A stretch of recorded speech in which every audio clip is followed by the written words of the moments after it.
Alrighty. It looks like everything is working as intended, and we are live with episode 51. Hey, we did it. Yeah, we did it. Everything, we had a checklist. We used a checklist. We're live with episode 51 of the Pathfinders podcast. I am Tree0311 here with my partner. Hello, everyone. I'm Nazeris. And we are the Pathfinders. And we are charting the way through all the nebulous information surrounding Star Citizen and Squadron 42 and their development. Yeah, I saw it. It came in. Do the thing. It's not showing up on my channel for some reason. I'm just trying to make it do its job. Do the thing? Yeah, that's the second time it came up. I've seen. Yeah, I'm because it's not doing it on my channel. It still says I'm offline. Huh. That's odd. Do your gerb, Twitch. Do your gerb. Yeah, and this evening, Nazeris and I, as is our custom, we're a couple weeks late because of when the reports came out, and we had a scheduling conflict, and then I had Armchair Admirals and Generals, and so we're finally getting around to covering the June monthly reports. So those came out on, would have been Wednesday the 5th. Yeah, so we're 2.5 weeks late, but that's okay. Really good information on these monthly reports. I was not expecting it to be this interesting, especially on the Squadron 42 side. So lots of interesting things to talk about. But as is our custom, will be Nazeris combines the two and removes the redundant information, and then we read through it, and go back and forth As best I can. 42. Sometimes I screw up. Yeah, this is Squadron 42. This is Star Citizen. This is both. And that way you get all the information without having to go through both the monthly reports. And then we'll be also talking about different things as we go through it, things that we find really interesting. It also should be auto-hosting but it's not. Do your job, Twitch. He's not streaming. It's not. So upset. If you see me looking over to my right, it's because that's where my second screen is, and that's how I see Nazeris and the stream and chat. So that's what I'm doing. And then once we get started here, we'll have the reports up on screen as we usually do. Before we get started, Nazeris and I have just been chatting while we get everything set up and get everything lined up correctly. I apologize if you can hear if my audio sounds kind of funny. It's because I have a fan running and the air conditioning running because it's like 100 degrees outside in Idaho. See, that's my biggest problem. It's not 100 degrees outside. It's 100 degrees in my room. It's 73 outside. So I have a fan next to me, a fan in the window, and my poor computer boiling. That's one thing I'm going to do is invest in a portable AC unit that I can put over in the corner of the room and had the intake coming in, one of those ones that just comes in through the window. That way I can have that and help. That way I don't have to freeze my family downstairs by having the thermostat set to 72 to keep it 72 up here, and have it be 66 downstairs. Yeah, Windows doesn't have an embedded temperature thing. It's like this, well, you're utilizing your thing. No, I don't want to see utilization. I want to see temperature. Before we get started, I really wanted to highlight a project that Nazeris has been working on. That is a huge, I wanted to say boon, but that's my son's name.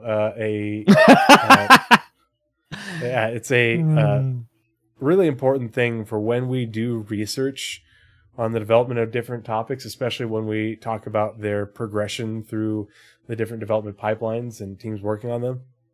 We're always, searching for things on the monthly reports and searching for things in the Roadmap Roundups. And it makes it really hard to find, okay, when was this mentioned? Because you have to, just basically go back and, use, Google to open up every monthly report for as far back as forever. And then, Control F search each one. It's very tedious. And then same thing, if you're looking for a piece of information, hey, when was this removed from the progress tracker? When was this added to the progress tracker? When was this added to the release view? Removed from blah, blah, blah. All those, different things. And so to have those in a database would make our lives a whole lot easier. And so Nazeris has been doing that, making a Excel spreadsheet that is searchable, that you can find all that information instead of having to go and open up each different thing, and it has the individual links. So let's go ahead and switch screens and we'll take a look at that. Alrighty, there it is. Nazeris, what are you calling this? Very weird gory. Huh? What do you index? Just the Roadmap Roundup index. Yeah, we've got the Roadmap Roundup index as well as the monthly report. That is severely WIP. That is not to be shown. Yeah. Obviously, lots of work in progress, but yeah, so this is where it's all going to be. Yeah, the problem I'm running into with the monthly report one is they started out with divvying up by studio. Mm-hmm. And they're going to switch eventually. I don't know where in the stream of time, but eventually they're going to switch over to doing it by team. And then they're going to add and remove teams as it goes on. So I need to find some unified way to be able to break down the cells in the spreadsheet to where over the transitions, it will continue to be legible. Because if I make it specifically for the offices, we'll have these giant cells. And then when we switch to teams, we'll just have these giant gaps as we have smaller paragraphs for more teams. So I basically need to find all the big format changes so I can have them all next to each other so I can find a nice way to present each of them next to each other. Makes sense. But yeah, this is a huge deal for us in terms of being able to find information in a timely manner, and not just relying on memory to be like, oh gosh, I'm pretty sure this happened sometime in 2021. So let me open up Google search all 26 roadmap roundups that happened in 2021 to find it. Super and the hard part is, and I tried to freeze just the one cell. I need to figure out how to make it easier to find. But back in the month before November, whatever that month is, back in October 2021 was the last roadmap roundup with the index on the bottom. So it is marked with a little red triangle. If you go up to the top where the links are and scroll over to October 2021 is the little one with the little red triangle on it. That is the last one with the index at the bottom. So everyone after that, you have to open it up and either through the com link, or you have to go back to that October one to scroll the bottom index and click the next one. And that alone was the biggest reason why I wanted to do this all-in-one index, is because it was all there. I didn't have to use this little scroll bar, which is very laggy on the website. You can only do about one movement per second. You can't like queue them up and it move. It's click, drag, click, drag, click, drag. So the farther we get from that, the harder it is to find. So I need to find a way to like pin that somewhere on the spreadsheet so you guys can get to it real fast, just to make sure you have the tools that you guys need, because this is supposed to be a research tool, is what this is built to be. So not just for us, but also for you guys. Yeah, it's this is a thing that will be open for everybody to use, and because like this isn't a thing where Nazeris and I are like, no, we're going to keep this to ourselves because we don't want anyone looting our trade secrets. We don't want them. We don't want these people taking our jobs and doing the research for themselves.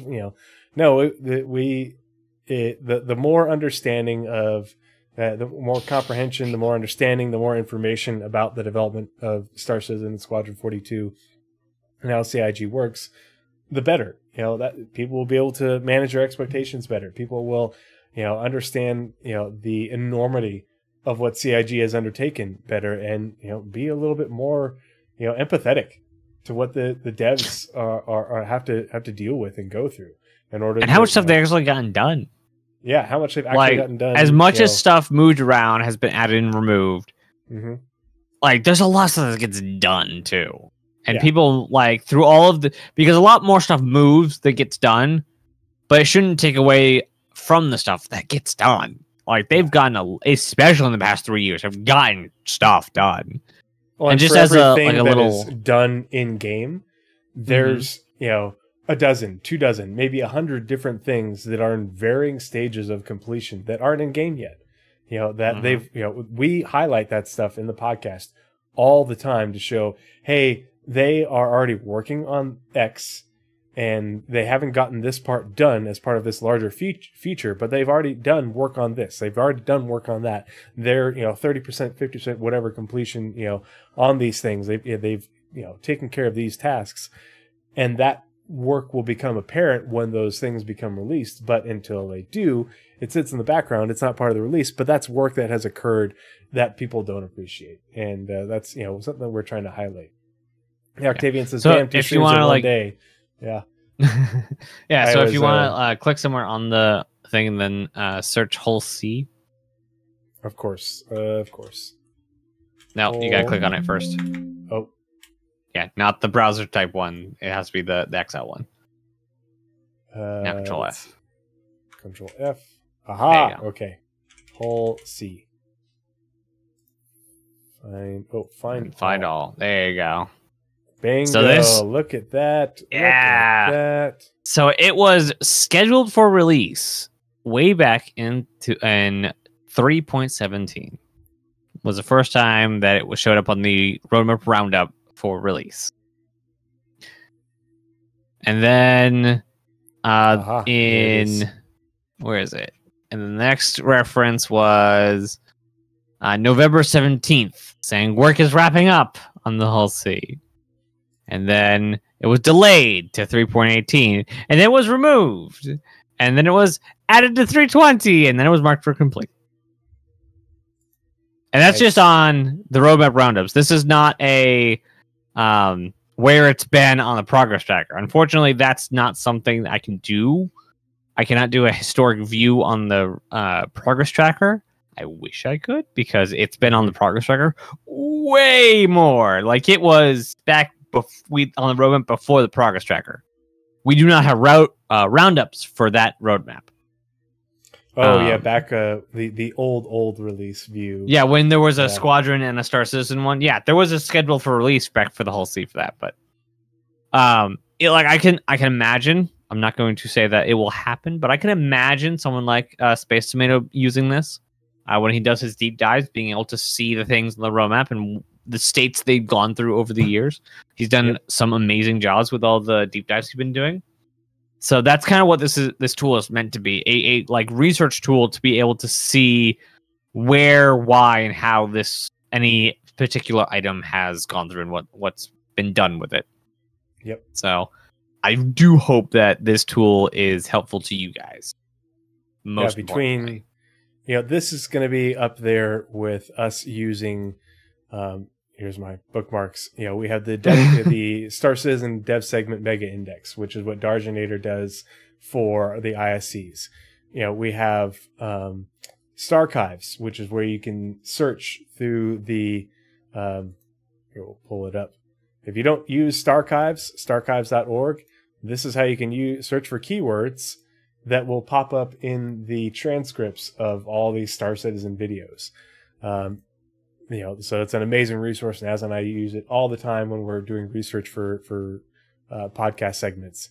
Of course, the Shiny Tracker, right there, an amazing tool. So these tools are, we want everybody to know these tools, to be able to use these tools for their own ends, and especially because it drives conversation. Hey, look what I found. Oh, sweet, because like Naz has one set of eyes and I have one set of eyes. So the more people we have looking at using these tools and using them to look things up and have a better understanding of the development, the better. because we can have these conversations. You can talk about things with us that you found. Hey, I bet Naz and Tree would love to see this. I wonder if they have seen this or aware of it. We want to hear that. We'd love to hear that from you. Oh, Star Citizen Beyond the Verse just hopped into chat. Also goes by Solus or Solus Gaming. If you have not checked out the Beyond the Verse podcast on YouTube, actually here I will pull it up right here. This is the Beyond the Verse podcast. I'm going to put the link in the chat. I highly recommend you check out the podcast, watch on YouTube. Solus does these live on Thursday evenings. So if you want to hop in and say hi while he's doing these live, I highly encourage it. I'm sure you'd appreciate the company, but does a really good job, good production value. Talks about the news, talks about the lore, talks about the development, all sorts of great things. Good to see you, Solus. Looking forward to finally getting to meet in person. We missed our opportunity when I was in Texas, but going to be at CitizenCon, so we'll get to hang out. Really looking forward to it. But check out the podcast. Show him your support. He does a good job. It's a good show. Here's hoping next year's in Montreal, because that's much closer to me. Yeah, that's a distinct possibility. That's for sure. I mean, it's their newest thing. They might as well. Yeah, it starts. They now own the Montreal office now, so yeah. The cadence, if it's Los Angeles this year, next year, if they stuck to the same schedule, next year would be Frankfurt, and then what they do would be Austin again. Right. So what they do is in country, out of country, as far as U.S. is concerned. They do an in U.S., out of U.S. Montreal's not in the U.S. The newest studio. I think it would be cool if they did it, if they added Montreal to the rotation for this next year. Yeah. I've never been. But I can also see them doing a North America and then the other continent, like other half the world. Like, so either Frankfurt or Manchester and then come back to Montreal. Mm-hmm. So I'd be able to go in 2 years. Yeah, assuming that I don't actually get on top of my video production and have people that want to help me get Citizen God in Manchester or Frankfurt. Yeah. Yep. Well, cool. Yep.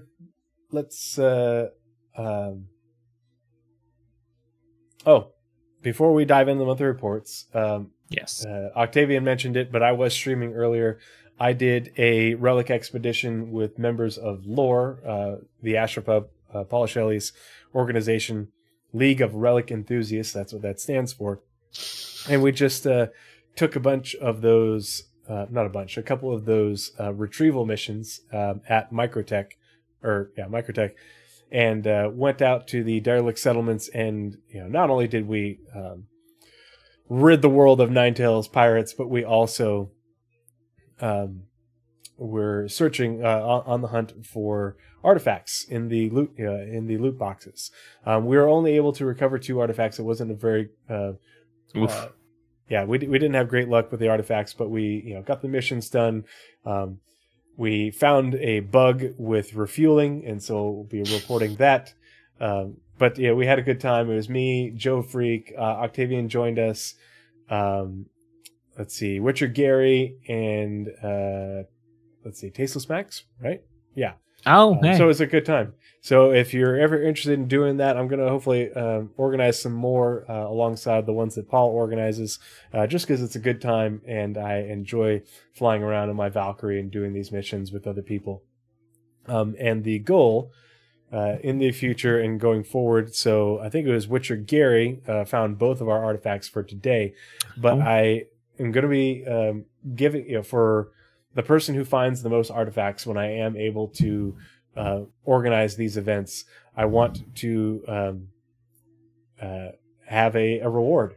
And so one thing that I have had made, haven't received them yet, but they'll be arriving soon, is these patches. And so these I've had these patches. They're 4x4 inch I'm going to be bringing 20 of them with me to CitizenCon to give away to people who come up and say hi and be like, oh, it's Tree0311. I know you from Captain's Table, or I've watched the Pathfinders or whatever. So I really would like to, if you come up and say hi, the first 20 people will get one of these patches, limited edition. I'm going to have more made eventually. But this is from the very first relic expedition I did in my Valkyrie, where we got ambushed by pirates. I had to take evasive maneuvers. Del, or Del Kenobi, depending on how you know him, or them, sorry, was in the back, didn't quite make it into his seat, so he got tossed all over the vehicle cargo bay. As I was taking evasive maneuvers while our escorts took out the pirates. And he got nauseous in real life. And he's like, from now on, your Valkyrie is called Vomit Comet. And so the name stuck. And I had Fizzle Fuse, who is one of the artists that Paul had do his, Quantum Interstellar? The ship waifus and husbandos that he's had done. I had him commission this piece of artwork here in the center, my pin-up sort of nose art, in the pilot's jumpsuit, and she's a little green under the gills. She's got her vomit bag, and she's riding a comet, so the Vomit Comet. And I'm sort of role-playing it as if I am a retired UEE Marine who has made my fortune operating a dropship business for moving cargo and people to and from the surface up into space. And in the later years of my career, I've become sort of a history aficionado, and especially of the Tavaran War periods. And so, I have donated my services to the League of Relic Enthusiasts to help them achieve their mission of recovering artifacts and putting them in a museum where they belong, our museum. So, this belongs in the museum. Yeah, exactly. So join us on our relic expeditions. I'll post about them on Twitter, and then as an event in my Discord. And I'll also be partaking in as many as I can with Paul. He usually does them on Sunday. So as well, I had enough of these made that I'll be mailing them out to my podcast partners, Nazeris, Atira Kell, Night Cobb, Sergeant Tickles, Solus. We got to get you on an episode so you can get a patch. So maybe next month we'll get that episode done that I wanted to record with you and Atira Kell. But yeah, that's the plan for that going forward. Nice. Well, since you mentioned the there you go. Things you've gone on and done with your org and org mates, I'm also going to plug my org, Nova Forge Industries. We are actually just absolutely killing it. We just had our first, what is now going to become our monthly kind of org meetings. I'm pretty sure this is going to be with everyone who can attend. It's going to kind of be like a state of the org kind of thing. We are proud now to announce that we are the first co-op, or the only co-op in the game, in the verse. So we run the entire org as if like everyone benefits from everyone's benefit, basically. So we haven't nailed completely down how we're going to do the in-game funding, whether it's going to be when on the clock you're going to do most of the profits or all the profits and then paid back for time. We haven't nailed that down exactly yet. But we have, like, our mining team has clocked like at least an hour a day this past week, and they continue to kill it. Our salvage team is just having a ton of fun. We are like desperate for people. Like, we have ships, we have money. What we don't have is people to sit in seats. We found like a killer run if we can get, like, the last time we ran it was an M2 a C2 and a Caterpillar. If we can get 3 C2s on that run, we can make like almost 2 million a run. Ooh. For cargo. It's insane. And that's like a good like 2 million for 15 minutes. Like, just done. We have 2 whole Cs, so we are like just chomping at the bit to get into 320 to start running the whole Cs and that, which is going to need more protection, which we're gonna need like a lot more people to run guns and to run fighters side by side. And like as we get to pyro, it's gonna be a thing. We're gonna need both on the ground and turrets and fighters. We're gonna need those things. By the end of the year, I'm planning to get a Kraken to also join into the org, so that we have kind of like a mobile base of operations that we can pull out, and to kind of like so with that we can use that as a escort for cargo. We can use it as a kind of point of defense for both salvage and mining for space and ground. And basically we have all the flexibility. All we need is people who want to help us achieve these goals, and that's what the entire org is for. So Nova Forge Industries, both in Discord and on the RSI site. Our entire goal is to help you guys, whoever joins, to achieve what they want the game to be. And I know a lot of people are like, we want to play more of a solo kind of thing. Well, our goal is to kind of have you in the org, but be able to give you the tools you want or you need.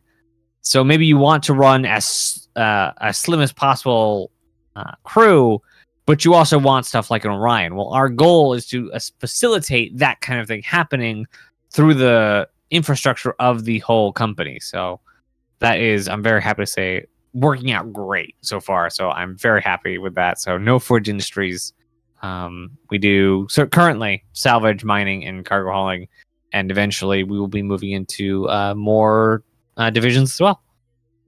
Yeah, super fun. Excellent. If you've got a link or links and you want to drop those in chat, by all means. Okay. So while you're doing that, I'm going to switch us back to this screen for a split second. And that basically leaves a little like timestamp thing for me. Makes it easy for me to find in post for editing. And then I'll pull up the, let's see, are we starting with Squadron PU monthly report header? Okay. PU monthly report, got that up. All right, transitioning back to our view screen in 3, 2, 1. I need more screens. On screen. Yeah, on screen. I need another monitor. How many do you have? Well, I only have 2. Same. I technically have 3, but the other one's up there. Yeah, so that's doing my problem. this is kind of distracting. I've seen it on screen, like it's awfully distracting. But you know, my last paycheck was like just over $100, and that was for 2 weeks of not work, and I'm just not okay right now. So hopefully early next year I should be able to get. I have the mount for it. I just don't have the screen. But when I buy the screen, I want the screens to match. So it's going to be about $300 to get both screens. They're just okay screens. They're not even that good screen, but yeah. Hopefully early next year I can get my quad monitor setup going. Nice. But the reason I measured it, but the reason it's up so high is so it actually can be used while I have the standing desk mode. And I had forgotten that. I'm like, why is it up? I'm gonna move it down. Why would it be up so high? And I'm like, oh, I should use my standing desk today so I can get a lot done. I'm like, oh, it's actually perfect height for that. Oh, that's why I put it up there. I can't move it down. I just need a third one for the. I just need it for the stream PC, because if I that way, because right now if I have my stream PC turned on, it's using this monitor over here on my right for me to monitor OBS, but then I only have one screen for my main PC, and I like to have it so that way I'd have my main PC with the game right here. Over to my right, I've got my keybinds because I can never remember them. But that's really smart. I never thought of doing that. Just have a screen of the keybind. That's smart. I should actually screen grab it and print it out. Yeah, like I accidentally printed the team and watch upstream or downstream they are. That is a good idea. I should do that. Yeah, and then I can have this screen over here to the right because that's where the stream PC is, and the keyboard over there for just monitoring OBS and all that. But not a huge priority right now. I can make do just fine with just two. Man, what a world we live in. Before we read the sort of I do need to reprint this. It does not have R&D on here. Preamble for the monthly report. I just want to take a moment to appreciate this image here. I'm assuming this is our new UGFs. And now, I'm very suspicious about this one. I just think it looks really cool. It looks amazing. However, like, I agree the railings look a lot like the railings we've seen. Mm-hmm. But it's giving me Levski vibes. Yeah. It's giving me big Levski vibes. Like, it could be. I can't bring myself to take that much copium at once. Because, like, it looks very, very much UGF. And they've talked about UGFs. And they continue to talk about the UGFs. If you try and grab the image, it's just called Location 1. You're not going to get anything. Womp womp. I've tried that. Because I'm like, this is Levski. It just says Location 1. We know they touched really it. We don't. Neat for Levski, though, because Levski isn't as dirty as Grimhex. There are some okay places in Levski. Yeah. I mean, it could just be that they do a really good job, because to me, this looks like these are like generators and giant batteries or something. Like, this is a big old power plant. And that's why these giant fans are here, in order to, that's a heat sink. Air circuit. Yeah. That's a data heat sink. I just realized that. That's the data. That's the submerged data stacks from the outposts in the middle. Yeah. It could be. I don't know. Those are I heat just think stacks. it looks really cool, and this is which makes sense with the ventilation. A room that we haven't seen. Which makes sense with the data heist mission. Ooh, yeah. Yep. It's all coming together. It's all coming together. All right, let's get started, because we're already 30 plus minutes in. So, Nazeris, do your thing. All right. So, at the beginning of when we read documents straight from CIG, we like to make sure and read the headers for them. Primarily so that we translate exactly what the purpose of said documents are. So, starting off with the PU monthly report, the header says June 2023, or PU monthly report, June 2023. Welcome to June's PU monthly report. Read for everything done across CIG's global studios last month in support of the persistent universe, including new developments in water tech, AI pathfinding, and itemware.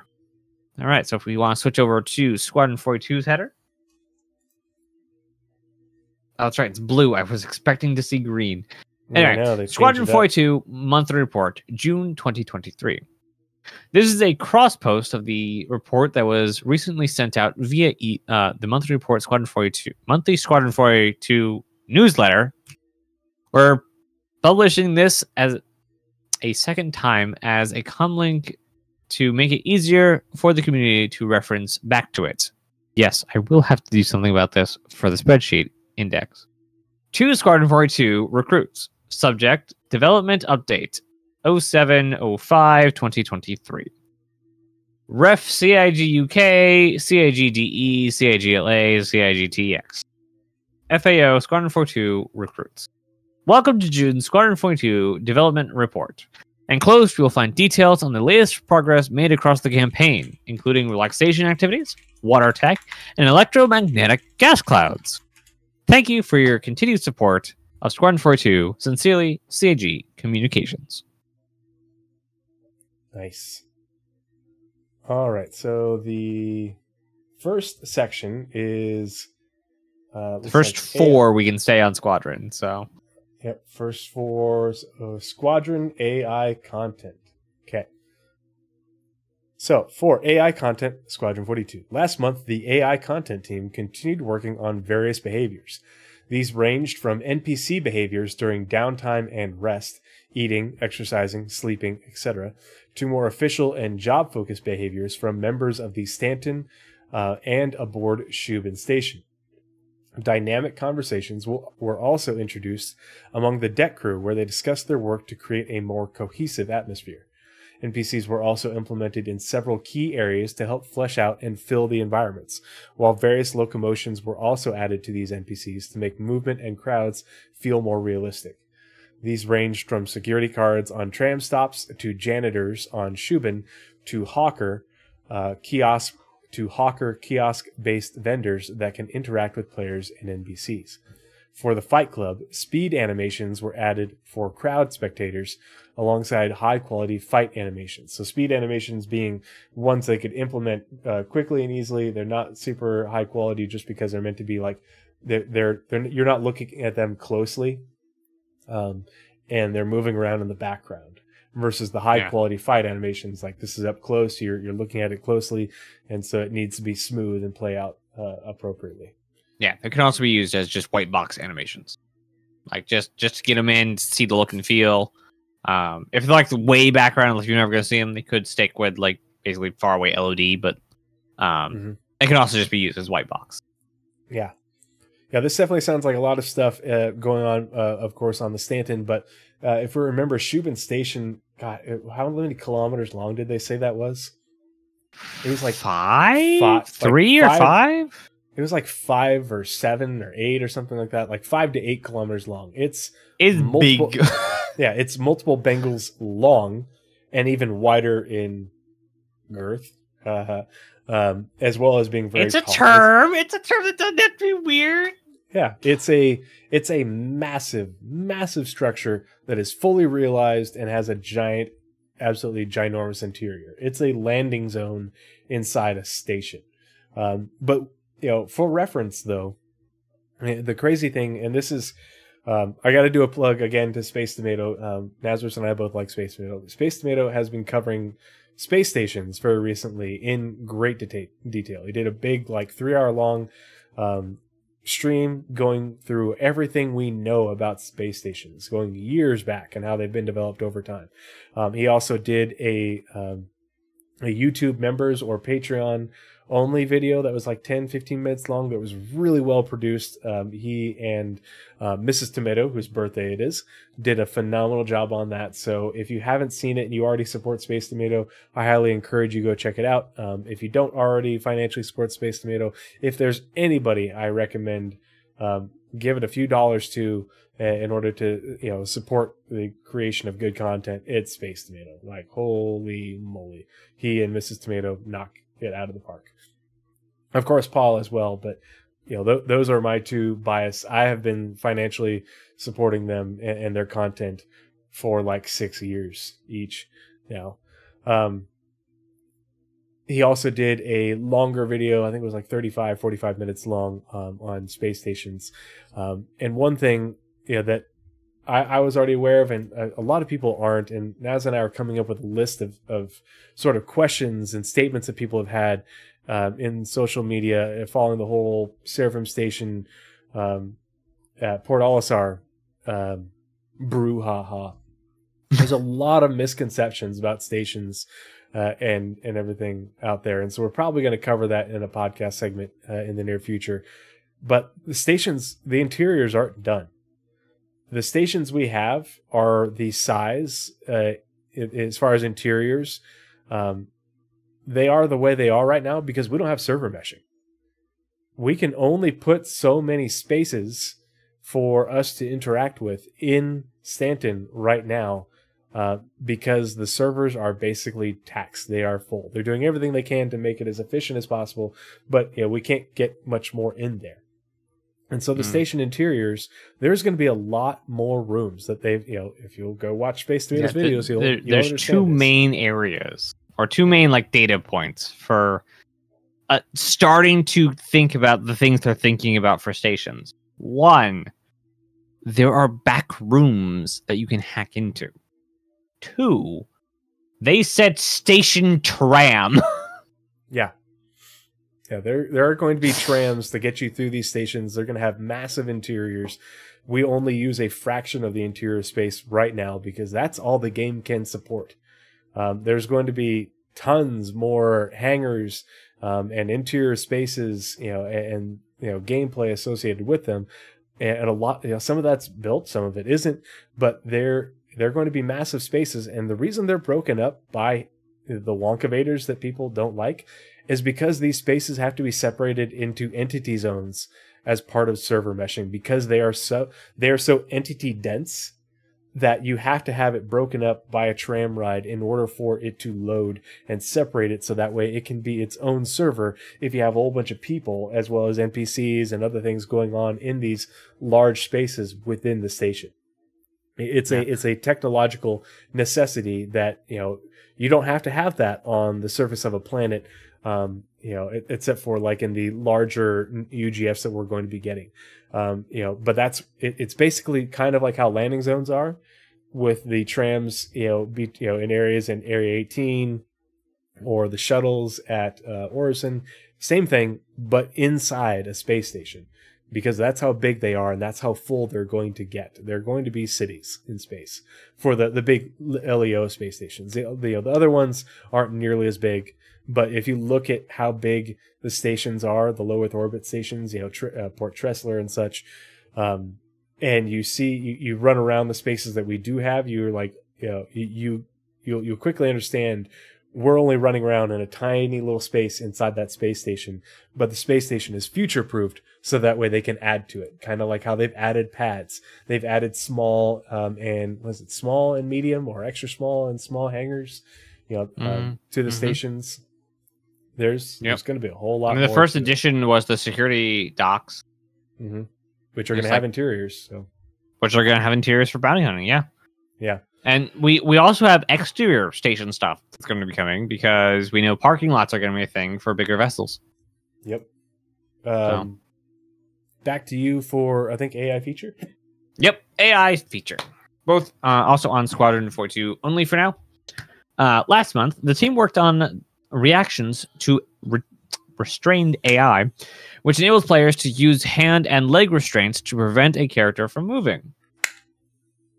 I assume this is for like bounty hunting and like military restraints, not for anything else. In case you guys have any days, this is just for like arresting people and things. Just saying, they have handcuffs at the little stall in front of the Easy Hab. They do too. It's hilarious. Fuzzy handcuffs. Oh my gosh! I like how like the devs are not so iffy about it, but like the company is like, well, I don't want to like do anything too interesting. Anyway, this builds on the healing and waking of downed and unconscious AI. As restraining can work in tandem with other actor statuses. There was numerous cases to deal with, including the AI being awake, unconscious, or bleeding out while restraining, or whilst restrained. The team then moved on to a gunfight section within the campaign, as if it was going to be outside the campaign. In this situation, the AI needs to choose cover opposite to the player in a circular area. Sounds like Asiato. This requires a bespoke TPS query to provide the cover and special functionality to recognize when to move to a new position. The they also continue to polish and iterate on a wide range of other functionalities to improve overall quality, including melee attacks, buddy AI, grenade throwing, grenade reactions, and attack and defense areas.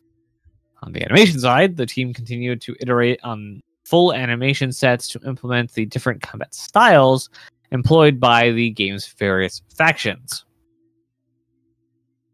Can you say they're polishing? Yeah. Like that is little so tweaks obvious. here, finishing up styles here, like choosing opposite cover, like different states of being restrained. Like this is very like minutia. This is a lot of minutia in these things.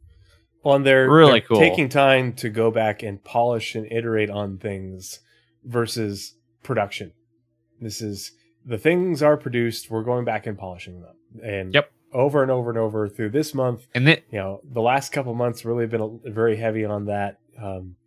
Yeah, and this is something we've been hearing like a lot of development in the past month, like the past couple of years. It's been a lot of building AI features and behaviors and things. These are now the AI teams that have the schedule to go back and start redoing things, not having to push the tech forward. Very telling on which kind of position that the AI teams are in right now. So I believe it is back onto you with AI tech, and I will be right back, even though I really like the next paragraph. Yeah, AI tech, and it is... Yeah, AI Both. tech is both PU and Squadron 42. We're already on the Squadron 42 side, so we'll start there. All right, so last month, AI Tech finalized their work on dynamic pathfinding regeneration. As mentioned in previous reports, this feature allows dynamic paths to detect when a navigation mesh is modified and check whether it's still valid or if a new path request is needed.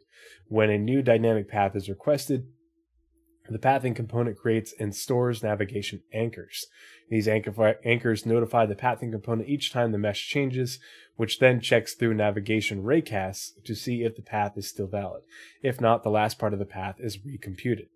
So basically what this is saying is that if the when a NPC is in their AI has made the decision to go from where they are to another point, it generates a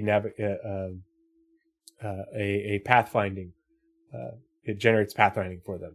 But if during that pathfinding there's an explosion that knocks down a bulkhead, or some crates are moved into their path, this will make it so that way they're as they come up on obstructions, it will generate a new path for them in order to along with the logic on whether do I go around this, do I climb over it, based off of how much of an obstruction it is. So pretty cool tech. Next, the team continued developing a feature to allow NPCs to enter and exit the ship airlock from EVA. This is something they've been working on for a couple months. For this, they had to consider cases when a ship or space station is moving or slightly rotating. They're currently working on a scenario for transitioning from a ship with gravity to 0G by vaulting over a ledge.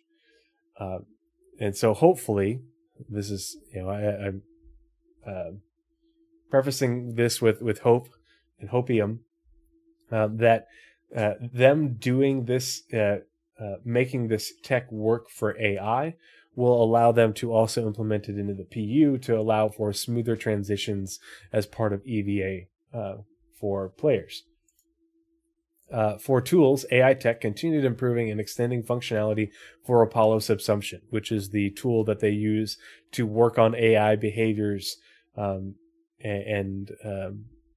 AI features within the game editor itself, versus having to work on it out of game and then import it.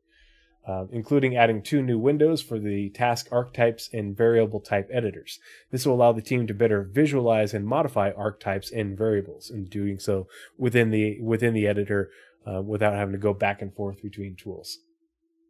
The other AI tool, the usable group coordinator, received improvements too. This included a minor flow refactor to reduce the performance impact from bad setups and to more clearly notify the designers what's wrong.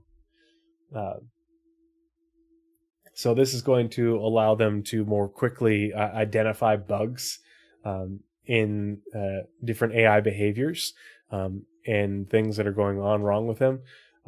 So that'll be good in order to get the AI function. I didn't remember you. All right. Last month, AI Tech also supported existing features in the upcoming release builds. For navigation links, they created new flow graph nodes that allow the designers to disable and re-enable navigation links for a platform or object container. For example, this will enable NPCs to use moving platforms. I imagine that this is something that will be featured heavily in Orison, but we also need these navigation links to allow NPCs to more effectively embark and disembark ships when they land on the ground. So that way, if there's an issue with the landing, they're still able to generate pathfinding on the ground and then move off the ship or then back on. Because this is important not only for the NPC reinforcements, but also when we get the rescue and transport missions. If you didn't land absolutely perfectly on a super flat surface, the AI has to be able to negotiate, the gap. Yep.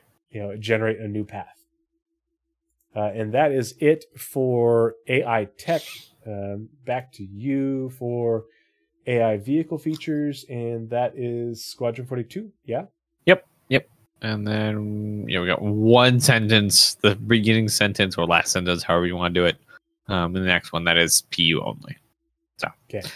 All right. So for AI vehicle feature, AI's vehicle feature team spent the month finalizing the new combat AI, enabling it throughout Squadron 42. This rework has been in development for a while and improves the overall flight combat in the game. The team are now tuning. Sorry. The team are now tuning, tweaking, and improving the combat experience. A quote from the AI vehicle feature team: We will be soon taking a closer look at every single individual combat encounter and fine-tuning them all to feel great. AI vehicle feature. That when people talk, I just have a hard time reading how they talk. It's great. Yeah. This is huge. Oh my God, this is so huge. Yeah. This is one of the things that I screenshotted and put on Twitter because of how huge this is. They are finalizing the flight combat AI. We also saw within the last couple months, maybe it was a little bit farther back, but there was something they said. They have finalized the ground combat AI. They have finalized now the flight combat AI, and they have basically introduced it into the entire dev branch for Squadron 42. Okay. And after enabling it across Squadron 42, they're now in the tuning and tweaking for both ground combat and space combat. So Yogi on Spectrum, he said something and it felt strange in how he said it. Where's the... Okay, so he was replying to someone who said master modes will just not work. He has a better idea. The arrogance of that. He replied quite positively. He said, "Sure, absolutely. The post is a constructive after all. So I'm very anxious to read it." Says, obviously, I disagree with the points that master modes will make gameplay outside of combat not viable. But as long as it's not in the public, I can't prove it either. And for some reason, I read them like they already have been using master modes for AI. They know the balance in Squadron. So I don't know. It just hit me as very like they actually have been doing a lot more dev on this than just we have a new flight mechanic. Here you go. Because Squadron is so far along that they have basically an entire game to test stuff in to give to the AI and to tell the AI how to use it and to see both AI v AI what happens and throwing in their QA testers and seeing how they use it and go up against AI that can use it. Yeah, this is one of those things where they built it for Squadron, tested it in Squadron. Once they got it to where they wanted it in Squadron, they then moved it over to the PU.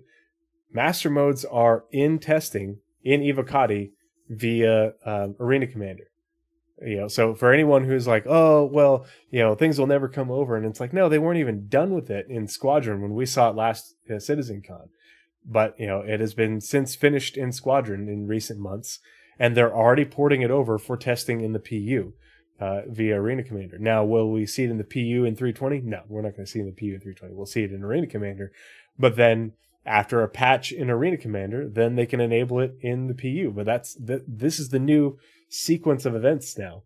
And, in less than a year after having that feature be finished for Squadron, it's being, in basically like 6 months, it's making it into Arena Commander, and then shortly thereafter, it'll make it into PU.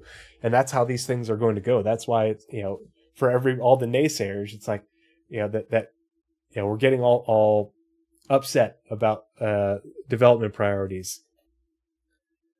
It's panning out. It's working. Yeah, there's a delay, but at least the feature will be finished and heavily tested, in the Squadron 42 dev branch, and then tested in Evo and all that before it even makes it into the PU. And everything else that we're reading about for Squadron 42 will be following suit. It's just, a matter of time to get those things brought over. But those things will have had a whole lot more dev time and a whole lot more polish and QA time than previous features that were introduced into the PU without having gone through that process. And yeah, it takes longer, but that's how long it normally would take if they weren't trying to rush things in order to get them into the PU. And we're getting half-assed features, things that are unfinished, incomplete, because this is what we could get done in the amount of time that we had to work on this patch. Destiny does what, 2 updates a year or something? Like they have their scheduled events, but then they have their like yearly expansion pack.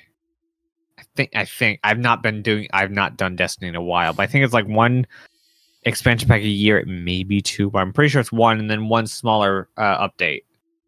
Smaller, but it's still a lot of content.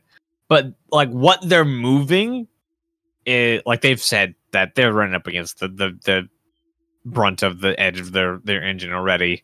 So there's not a ton they can do. With every major expansion, they do a lot of mechanic changes. But like Star Citizen has a lot more to move, like more stuff that they are trying to be putting in per patch, and they do 4 of them per. Like it's a ton. Yep. I'm not saying one is better than the other. I'm just saying like it's a ton. All right. So for animation on the PU side, we just had the 1 sentence. Animation.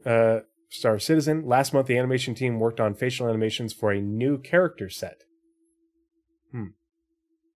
They also progressed with their ongoing work on boids, which relate to animals flying in flocks or swarms. Swarms. So we're going to have mosquitoes in space. Oh, God, no. That's what I read this. I'm never taking off my suit. Nope. Just live at Babbage, man. Just live at Babbage. The mosquitoes don't get you there. I wonder whether like swarming creatures there are. Yeah, as long as you stick to like the new Babbage area where it's all frozen and super cold. If you go to other more temperate parts, could you imagine like radioactive mosquitoes they have on Hurston? Or the ones that are affected by the solar flares in Pyro. Jeez. In Pyro. Oh gosh, they'll make off with small children. Flying roaches in ArtCorp. I can imagine flying roaches in ArtCorp. Yeah. Like these are also alien planets. Like we're not like just bound by like ants, mosquitoes, and rats. Like also CIG do rats. Please do rats. Space rats, Earth rats, don't care. Rats add like a lot of depth to a scene. It's shocking how much like look, a nice peaceful village and rats. It adds so much character. Or, I can imagine, you're exploring a derelict UGF and you're down there in like the sewers and that concept art and you're sloshing your way through the water and a rat or some larger rodent scurries across, and you just have your 1 flashlight and it goes right in front of you. Oh, God, what is this, New York? Yeah. Yeah. Roaches and rats, like some facsimiles of them both, just add a lot of character. And if you want to know, if you want some reference, the opening chapter, or I guess the second chapter technically, the basically what's called the Obsidian game. What on earth did the name just go away? Dishonored, the first Dishonored game, when you're going through all the sewers. Mm-hmm. It's so much character with those rats. I don't know how they did it, but the rats add so much. Sorry. Let's see. Animation on the Squadron 42 side. Last month, animation began a deep dive into every parent asset in the game to cull broken, not needed, and poorly performing animations. This is also what you do in polish work. They have a library of animations in the game. And so they're going through to find anything that is broken, remove not needed animations, and identify animations that need to be optimized and polished a little bit. That's what they're doing. This is polish work. I can only imagine, like, oh, this one's broken, remove it, and they're doing their like monthly or quarterly or halfly like play through all the animations in the game. They're like, why is he T-posing? Yeah. Like they removed a broken one, it was still being used. Just like, oh. Not only does this, address, fixing animations that, they might have missed during QA, but this also makes the game a lot leaner in order to bring the size down as far as a downloadable package. How many discs do you think it would be? Yeah. Oh, God. Part of the ship. Part of the crew. Part of the ship. Part of the crew. Part of the crew. Part of the ship. Part of the crew. Part of the ship. Thank you for the follow, Hyperlight Drifter 1981. Good to see you. Thanks for coming and hanging out with us this evening. Also, nice game. Cheers. And but yeah, this also makes the game run more efficiently.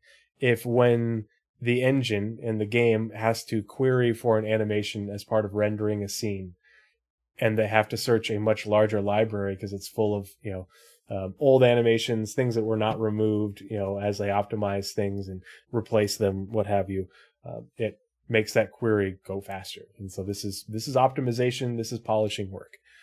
They continue to work on 0G and takedowns, with recent work on heavy denials and sedative takedowns. I want to jab somebody in the neck with a flippin' hypo spray and then just slowly lower them to the ground and drag them behind this crate over here. That's what I want. The Banu should have a Vulcan, a Banu, whatever the thing is, nerve pinch. Yeah, nerve pinch. Like not the Xion. Like I know a lot of people like Xion Vulcan, equal sign. But no, the Banu should have the Vulcan nerve pinch. Mm-hmm. Like, I don't know why I'm there, but like the Banu should have that because the Xion are very slow. They're very contemplative. They don't do a lot of aggressive things. Even when they were in a Cold War, they were like, "You make the first move, humans, and then we'll blow you out of the sky." Go look up anything on the Perry line. But the Banu are very much, they can be anything.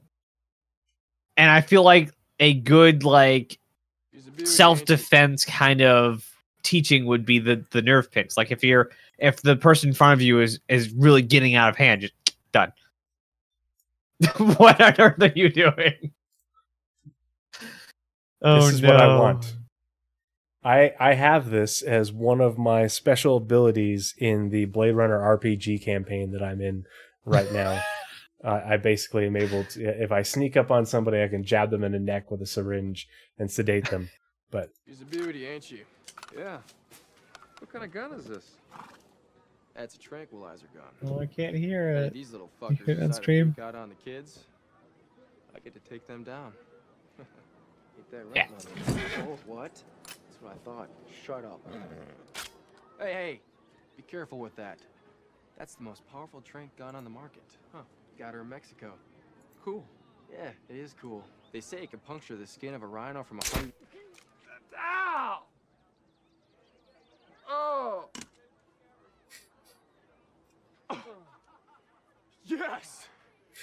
That's awesome! What? You just took one in the jugular, man! Whoa! Yes! Oh my god! Oh my god, I did! Is this bad? Is this bad? You should pull that out. That shit is not cool. Wait. Pull what out? The dart, man. Got a fucking dart in your neck. You're crazy, man. You're crazy. Oh no. I like you.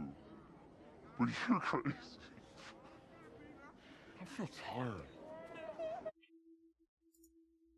ketamine's a hell of a drug. That's what I want. That's a sedative. And so ketamine takedowns. I want that, or sedative takedowns. They also progressed with animations for personal carriers. I don't know what personal carriers are. I'm not sure what that means. This is animation. Yeah. Sedative self-progressive. I don't know if that's meant to be personnel carriers. As if like animations for like I'm thinking like the little car, like the golf carts and stuff that you see at airports for moving old people around, because they go so slow. I imagine like things like that for shuttling you around Shubin, but it's just like a not a Steve, but it's a little golf cart bus or whatever for moving people around Shubin. I don't know. I mean, there's also the UTV. Yeah. But like I'm thinking of like the airport ones, the flat ones. Yeah. Mm-hmm. Yeah, exactly. That. Yep. When I do the smart lookup, when I look at the smart lookup in OneNote, it pulls up APCs. Yeah. The janitor behavior also getting work. That janitor behavior will be in the PU for helping to clean up all of our messes. Crowds cheering and player revival by AI. So if you are injured and require the assistance, if you have your buddy AI with you, they can get you back up. They can jab you with an with a med pen, and which is kind of what it is. It's kind of what it is. It's I think the med pen would be much more akin to an adrenaline pen than an the way I read it is adrenaline and epinephrine are the same thing. Are they really? I'm dumb. It's fine. I'm not a medical person. That's his job. Very literally. I have time to play the game. He's a medical professional. It's like epinephrine in a syringe with a whole bunch of packed red blood cells and a clotting agent. Stops bleeding, restores perfusion, and gets your blood pressure up and your heart rate up, so that way you wake up. Yeah, that's what a med pen is. Let's see. Support was given to scenes across various chapters, and data from a recent mocap session was processed. Yeah, that doesn't read right. Work on malfunctions. I'm assuming malfunctions like your weapon malfunctioning, and new Moby-Glass animations progressed. The healing and unrestraining flow now works properly too. Healing and unrestraining flow. I need to see what this looks like. Because to me this suggests that they are working on other animations for healing beyond what we have in the PU. Please, dear God, get rid of fucking beam and let me put my paramed device up to somebody's neck or skin or something in order to hypospray them. Yeah. I want hyposprays, and this is actually one of the videos I do want to do is how to get away from beam citizen. I just don't have the time to sit down yet and go through. Medical is going to be one of the first ones I touch. And I'm going to have actual like shots of me doing different like animation things, IRL, to kind of demonstrate what I mean. But yeah, hyposprays,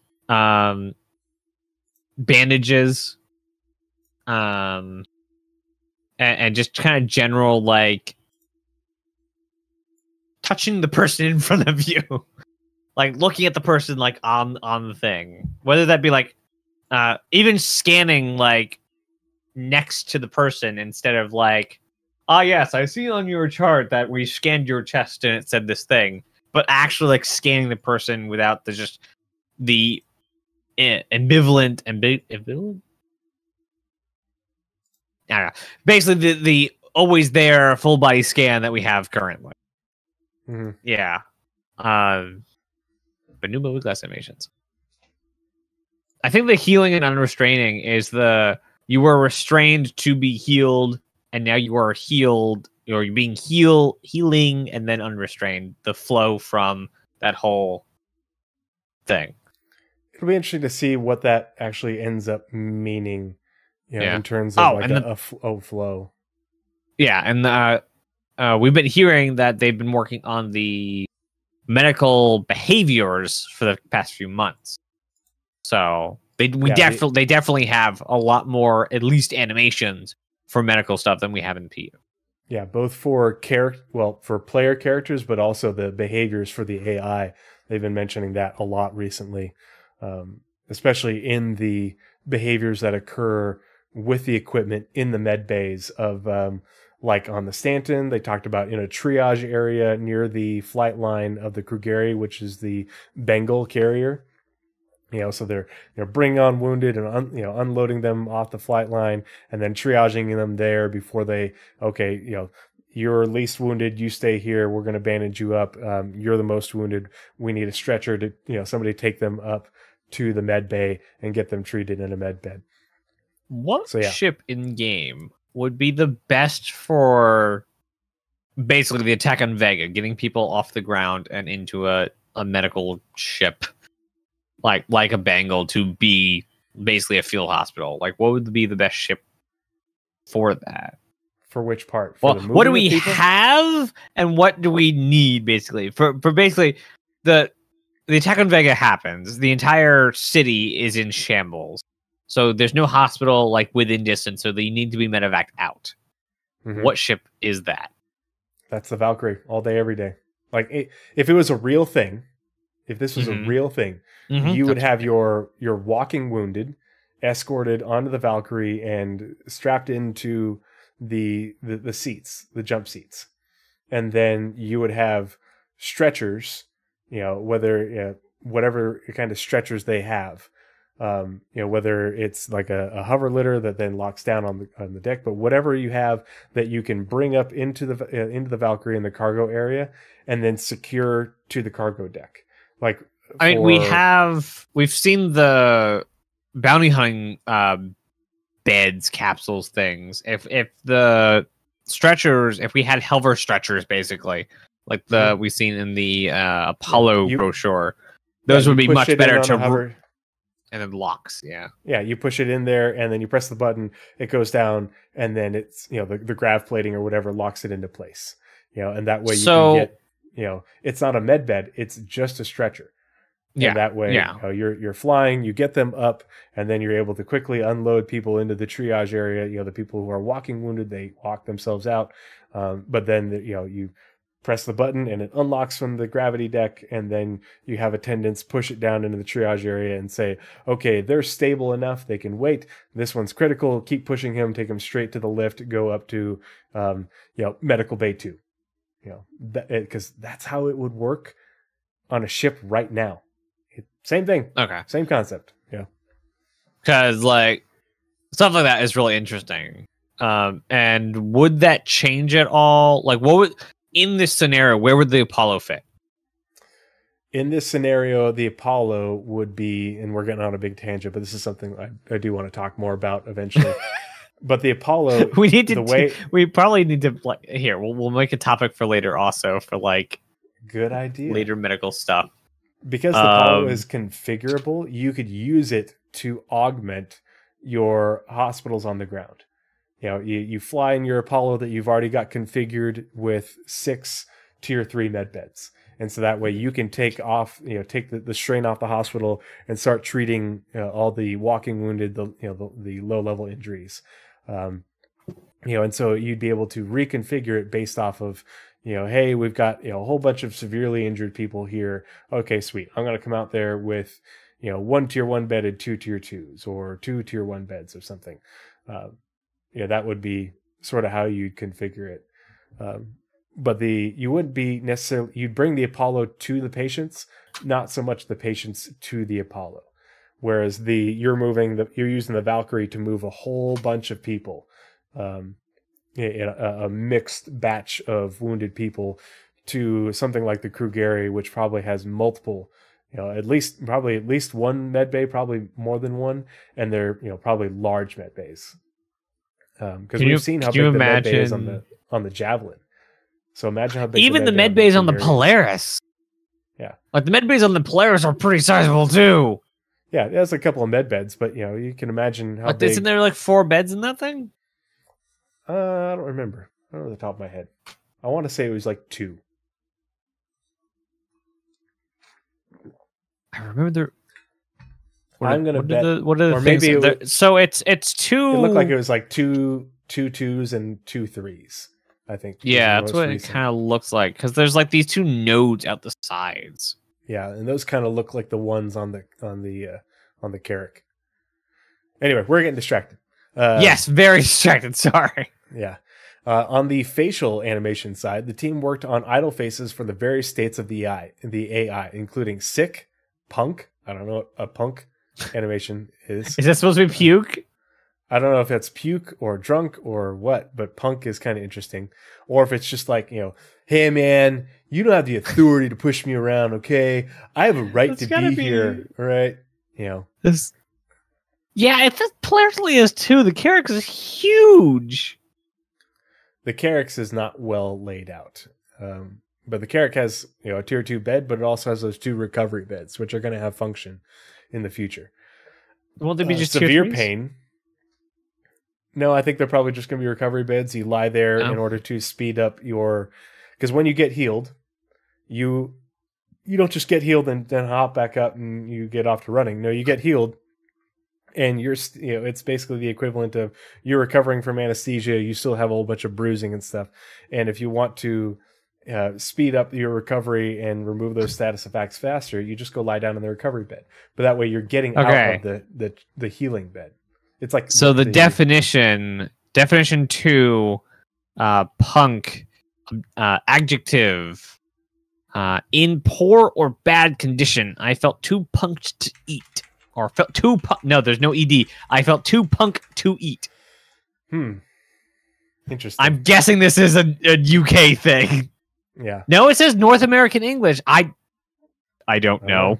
Never heard of it. I've never heard this way. They also have the way these idle faces read. To me, this reads like the attack on Vega, and you're dealing with the crowds. All the people in the crowd. You've got sick people. You've got, punk. We don't know what the punk actually means, but it could be either one. People in severe pain, people who are tired, people who are scared, people who are like, well, we beat the Vandul back. I'm glad I'm alive. Drink more. I read that much more as this is the end of the world and we're done. We're just getting drunk and just rolling with it. That's what looters do. If you've ever seen looters in real life, they are looting and pillaging, and they're also taking all the booze and drinking it while they're doing. They're never sober. This will improve the AI considerably, as we believe the moment you see a person's face, you naturally look at it. Instead of when that face is hidden by a helmet, you end up looking at the full body. We've also been working on facial animations for the many narrative scenes animation team. Regarding mocap, the team prepared for an upcoming narrative shoot along with one intended to capture specific character actions and pickups. They also prepared for several gameplay mini captures. Interesting. Mini captures of gameplay, like you might put in a trailer? Or, yeah, maybe, but also for like whatever mocap they need for hacking. Whatever mocap they need for bounty hunting. I know this is specifically Squadron, but like we have a lot of mechanics that have been being worked on. They may need some specific mocap. Hacking's the biggest one. Now we're on to you on the PU side for character art. We spent like half an hour on animation. I'm sorry, everyone. I'm sorry. I just haven't talked to Star Citizen in a while. This is just what we do, and we're 2.5 weeks from the last one, so we're making up for lost time. Yeah. Somebody say hacking. No, nobody said anything about hacking. Art characters. In June, the art character team continued working on the Dusters and Headhunters gangs, creating new outfits for the former and polishing existing items for the latter. Alongside this, the character concept art team began the exploration phase for a new Headhunters gang member and prepared handoff sheets for additional Dusters outfits. What do you want to bet? That's going to be Mission Giver. A new Headhunter, or no, not Mission Giver specifically, but like we have the lieutenants and guys we do on the Orson platform missions. going to be so great to see a whole bunch more variety in the NPCs that we run into in the less than lawful side of the house when we get Pyro. I want the lawful guys. Like, we have so many unlawful people. Well, they've been talking a lot about like the frontier clothing as well, so that's going to look really cool. I'm looking forward to seeing that. I imagine we're going to get a lot more lawful people when we get around to Cascom and Terra. Like, let's let the pirates have their day. They get Pyro, we get Nyx. Like, very frontier systems, sure. But when we get to like Cascom, it's gonna be, you're gonna have some like former military like store owners, right? Mm-hmm. And then when we get to Terra, there's gonna be the Diamond District, like very upclass.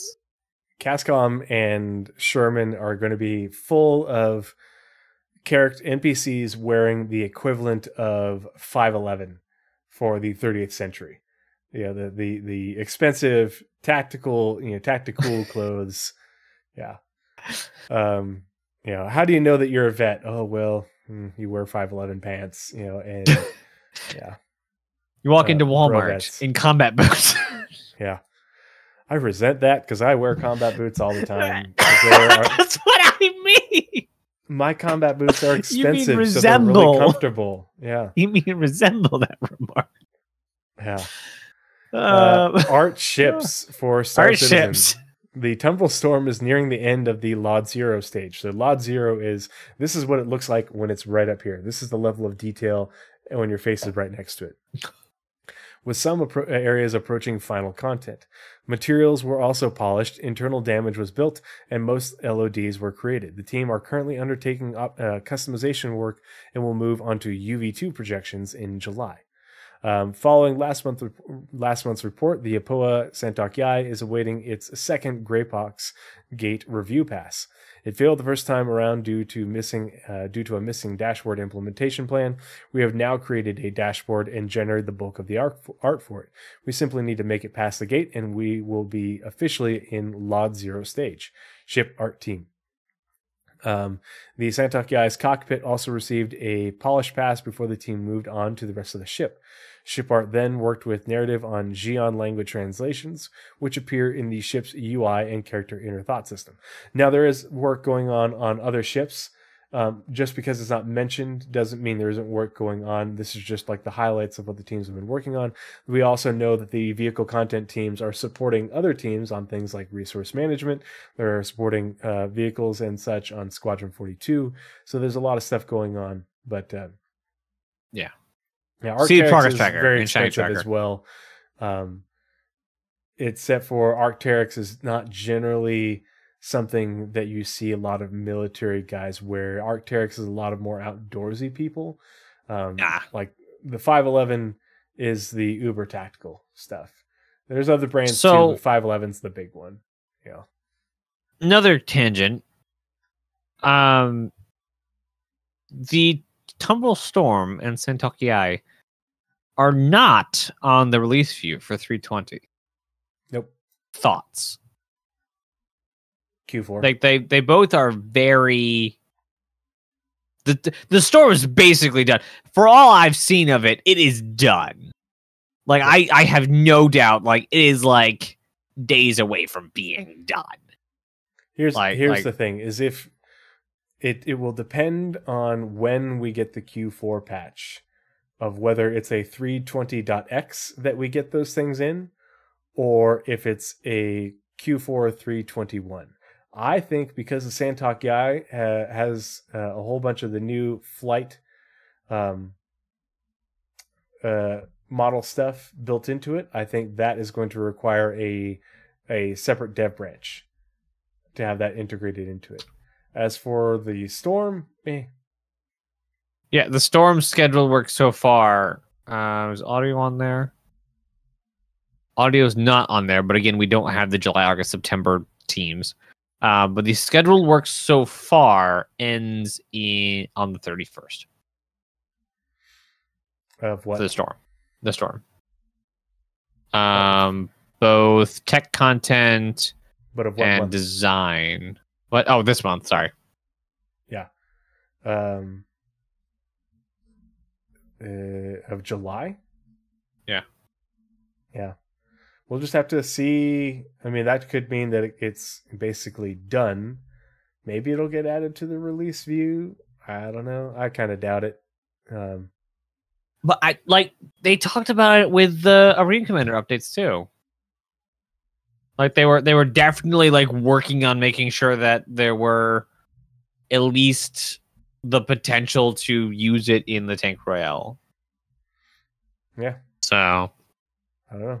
It could be, but I don't know. I think that 320 is definitely an August release.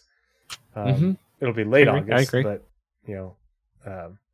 I think if we're going into Evo in this next, if we're in Evo in this next week, we're gonna have Evo, and then we've already been in Evo for a little bit because they done not Evo for a full 320 build. It's just Evo for Arena Commander stuff. We don't have a 320 build, but they were about to be. It just failed. Yeah. They. If you don't know, if you weren't following the Leaks channel, they have had multiple Evo builds fail QA this week. So, they were trying to get it out to Evo this week. It just which makes me very suspicious of what they're trying to add. Yeah. And it's specifically to do with the PU. Arena Commander, done. Well, not done, but implemented. It's on an Evocati build. So which means it's very buggy, but it's on there. For some reason, when they started to add the PU, it keeps failing their checks. Remember, the whole stuff that Jake talked about. Jake was asked about cargo stuff for 320, and he literally said on, I think it was a Reddit reply, I'm just waiting to hear what the implementation is that we're planning to include into 320 before I tell you guys. So I would expect to see it in this week's Roadmap Roundup. Because he said it would be in the release view. And the POA Sentoki is not scheduled to the end of the year. Interesting. Yeah, I guess we're going into Lot 0, and then there's another sprint section. I'm using the Shiny Checker scheduled work timeline. There's a chunk of work through October and December. So, it must be a pretty work-dense ship. Mm-hmm. All right. Where are we at? Audio? Yes. Right? Yes, audio. Audio for Squadron 42. All right. June saw the audio team enhancing sounds across the game. SFX designed and implemented essential assets for ambient, weapon, and UI, while Audio Code finished developing cutting-edge propagation tech to redefine how sound travels. That's such a trailer sentence. July will see them move on to cinematic tech improvements. The dialogue team refined the character breathing system. Am I reading that correctly? The character refined the character breathing system. Am I reading that correctly? I think it's probably has to do with how heavy you breathe, depending on exercise and all that. Just interesting. They have a whole audio system for character breathing. Great. For different health states. So normal, exerted, bleeding out, got shot, health states. Fixing bugs and organized dialogue across the campaign. This also involved investigating the various health states of player characters and how breathing styles can elevate the experience. That is only audio developers. In July, the team are holding a performance capture session to cover numerous scenes in the game.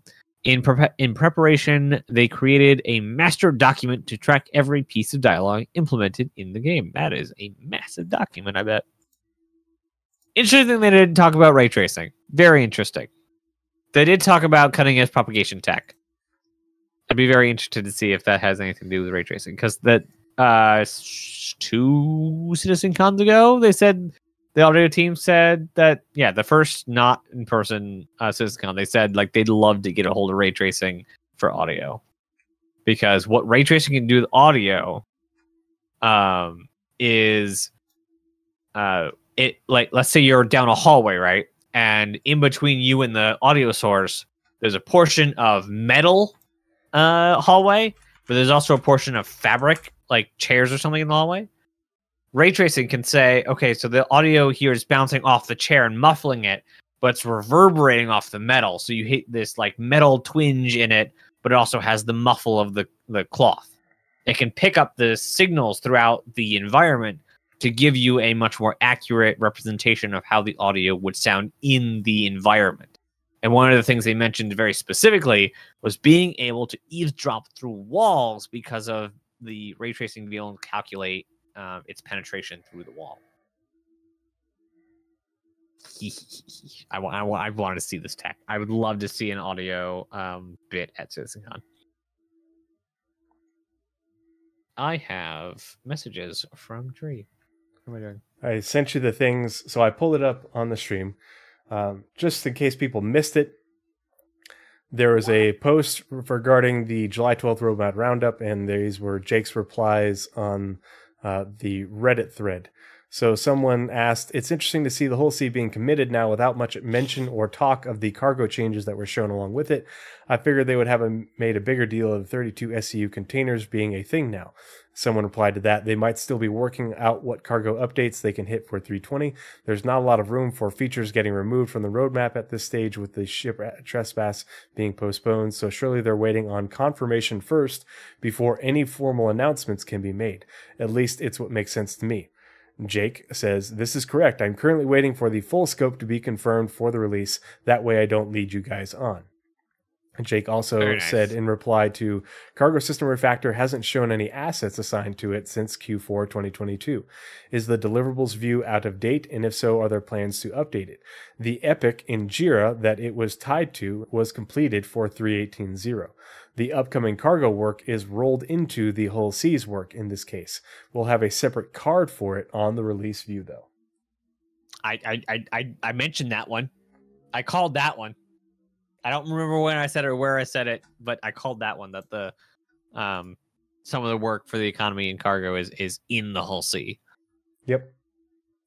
Yeah, and it's in the Hull Seas sprints, and we'll probably see at least one, if not multiple things added to the release view explaining what those are.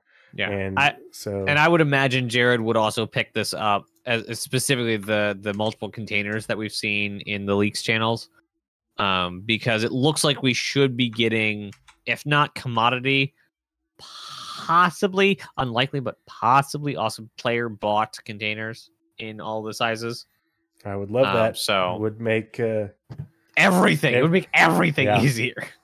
Yep. I would love to just roll a 32 SCU. I mean, we don't have a tractor beam yet that can put it onto the C2, but a 32 SCU container on the C2 with a bunch of vehicles to use as a bunker running in FOB, basically. I love the M2. The M2 is great, by the way. Yeah, but I posted those links in chat as well. If you want to be able to follow those things, just hang out in my Discord and watch the Star Citizen news feed. That's where all that stuff comes from. I read every single thing that comes up in that Discord. Every single thing. That's how I keep up to date with the news and development, what the devs have said. The stuff that Yogi was talking about with master modes, yep, Reddit. Yep. This is how you keep And track if you of guys this want stuff. a video version of those, most of them are covered by Super Mac Brothers. He does dev response videos.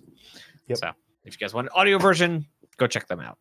Or him out. Is it both of them, or is the other brother still MIA? I think the other brother is not in content creation anymore. It's just Super Mac Brother. So That's yeah, I want to talk to him, but like what I want to know for more. community? Did you finish audio? I did, yes. Okay. So yes, your favorite one. Back to it's my favorite because I love the community team. Been friends with Jake for a long time. Really enjoy interacting with Galactica. Have talked to a few of the new ones overseas as well. And having been to a Citizen Con, I've met a lot of these people in person. So big fan of the community team and what they do. The community team celebrated Pride Month throughout June by bringing back the Show Us Your Colors celebration, which received a huge number of impressive entries. A lot of really awesome creative work going on in there. Red Roan, who is very active in the Astropub Discord, was one of the winners, actually. So check that out. Visit this year's submissions com link for a wealth of community creativity. The team then supported Alien Week 2953, which starred a Banu ship Suli's human-focused advert. Oh my gosh, that was hysterical. I was dying. Yeah. Let's see. To the point that let's see. I love how it was like it has that like lost in translation bit where he like repeats the same kind of almost legible yeah, like it has like some almost legible lines that like don't quite fit, but also it's like that like they walked onto a used car sales lot and like those are the graphics we want. That's it right there. Yeah, it just cracked me up. I had to make this GIF. I made it and saved it in my Discord. So yeah, we need to make. I dropped this a lot. Yeah, we need to make a post on Spectrum begging CIG the second we get Banu in game to have one of them own a used ship sales lot. Oh my gosh, yeah. That'd be so hysterical. The waving, what was it? Waving like wacky waving arm, yeah. Wacky waving inflatable tube man thing. Like, yes, we need one of those. Animation's like, no, don't make us do it. No, make more tech that we can have those things in the game. You have a lot to go, sir.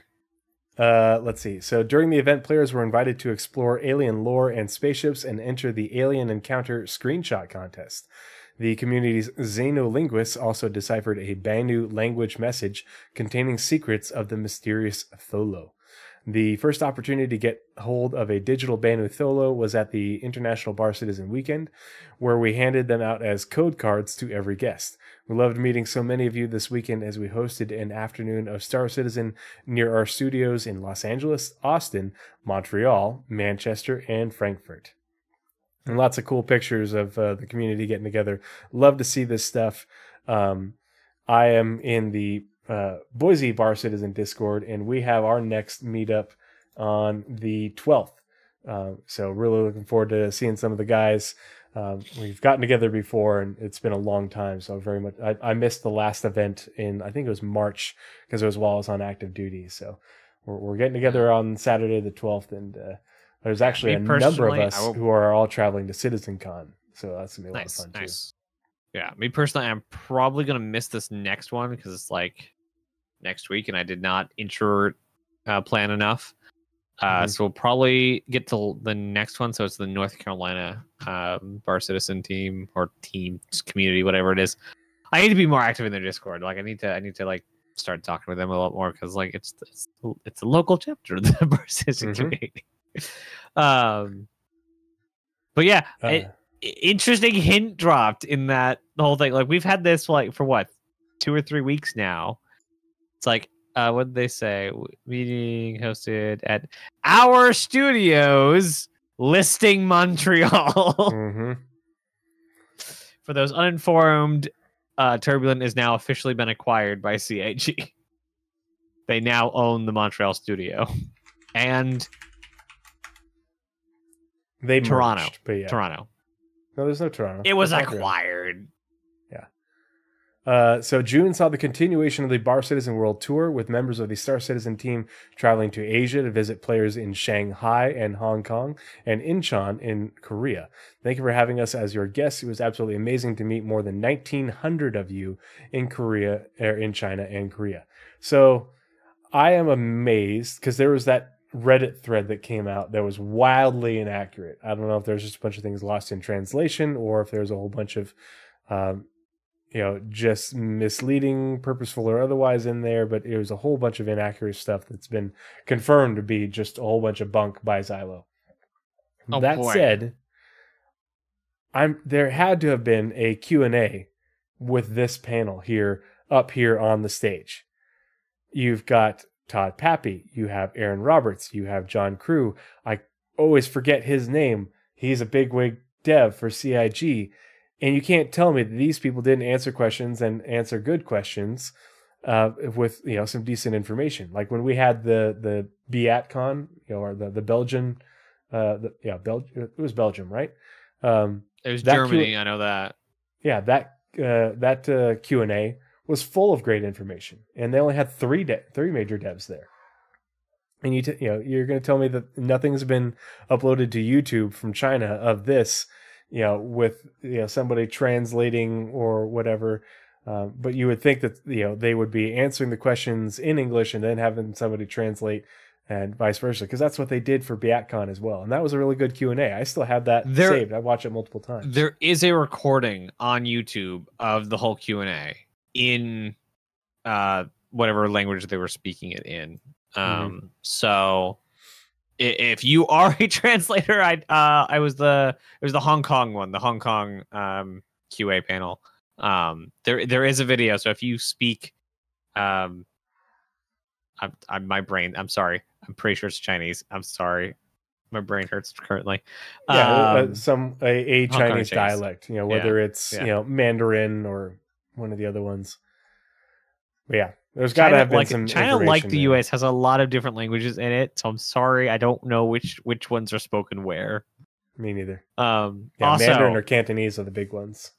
I feel it didn't hit me till Morph was asking questions, but Morph was asking questions about some Star Citizen, and I after the interaction, I got really it hit me like a ton of bricks. They went to China, they went to Korea, they went to Shanghai and Hong Kong in China. Morph's over there in Taiwan, like, come on! Yeah, so close.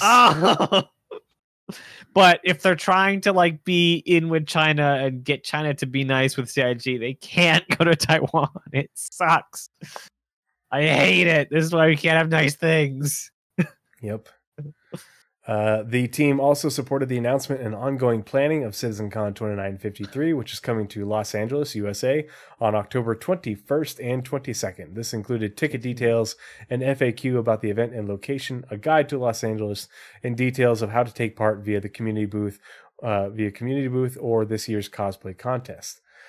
Plus, in preparation for this year's Foundation Festival, community launched the tutorial contest and invited the player organizations to that make the verse a better place with their teamwork to introduce themselves. Like I've said before, I will be at CitizenCon. I got myself a VIP ticket. If you're going to be there, looking forward to seeing you. We got multiple people from Boise going. Some of them got VIP tickets as well. So I'm just super excited for the event. Got myself a really nice hotel, very a quarter-mile away. So I'm super stoked. Are you going to go as a UE Marine? No, but I am gonna wear a Tree0311 t-shirt just to make myself recognizable, because I just want to meet people. I want to meet people from the community. Yep, sweet. Yeah, I can't wait to go. And that is I keep saying, the first time I go, I want to experience it. The second time I go, or every time after the first time, I want to be volunteering. I want to help make everyone's experience much more fluid, including the devs. Holy crap, the devs go through absolute crap trying to set up a CitizenCon. Back to you for Engine, which is it is a mix of it's all PU. Citizen. Yeah, but it's all Star Citizen, but some of it's but not all of it is on the Squadron side. Interesting, right? It's some of it has to deal with importing the whole CN thing. All right, so. In June, the core engine team finished integrating the latest changes into the main development branch. This took a significant effort, but the team managed to stabilize and roll out many major rewrites made over the past few months. Additionally, this is a big statement right here. Very big, major changes, eased into the development branch. I wonder what broke the Evocati. Yeah, this is and this is a bunch of major rewrites to the engine that are very important to the game's development. But this is, hey, we've been working on these since the 318 branch.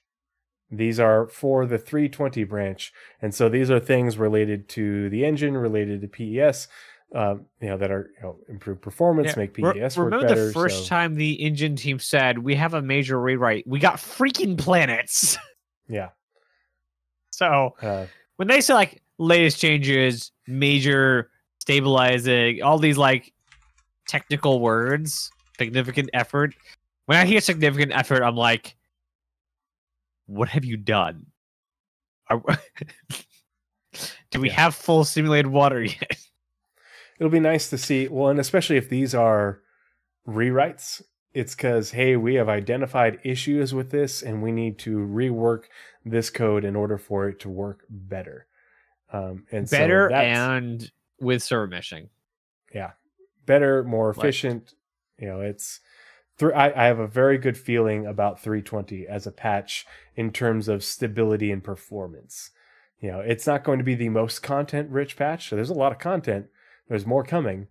But I think a lot of it is, hey, we've been busting our asses and have learned so much over the 318 branch, which is 318 and 319.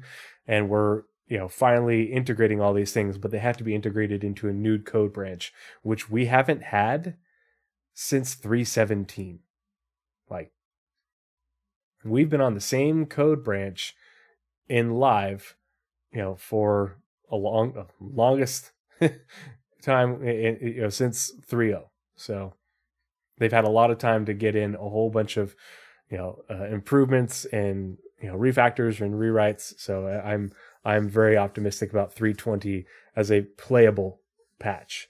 A very playable patch. And 319.1 is in really good shape, but there's only so much you can get into a patch in the engine, in the back end, until you have to make a new code, a new dev branch, a new code branch. And that's what this is. Yeah. So I think like the next major milestone for me for the game is life support and whatever we have with that, like whether engineering is a patch before or with it. Like when we get life support for our ships, that's like the next major milestone for me in the game, because it comes with fire and fire suppression and opening the door, events, oxygen. Like that is such a monumental change in gameplay. Because like right now, you go in the game, you fly your cutlass into quantum, and then open the barn doors, and you just stand there and look at the stars. When life support's in, you open the doors, atmosphere's gone like that. Like the cutlass will become a much more dangerous vessel because of how big its doors are. It vents so quickly. And something more like a Carrack, if you're on the second floor, Drake's gonna be great. But if you're on like a Carrack and you're on the second floor and somebody opens the garage, it'll take a while if you have all the doors open for the atmosphere to vent all of the rooms up to the second floor. Like and even like smaller ships, because they have like, even the Constellation has like not airlock but bulkheads to make sure you're not venting the entire ship when you open the garage. So yeah, I think I cannot wait for it. Like I'm basically waiting for whatever improvements they make till we get to life support. Anyway, moving along. Additionally, experiments were done on a more cooperative threading model to execute physics code, which should deliver general performance improvements. Yay, physics! Hopefully, all I want from physics is for boxes to stop jumping around. Oh my gosh, and vehicles. That's the biggest thing I've had in the M2.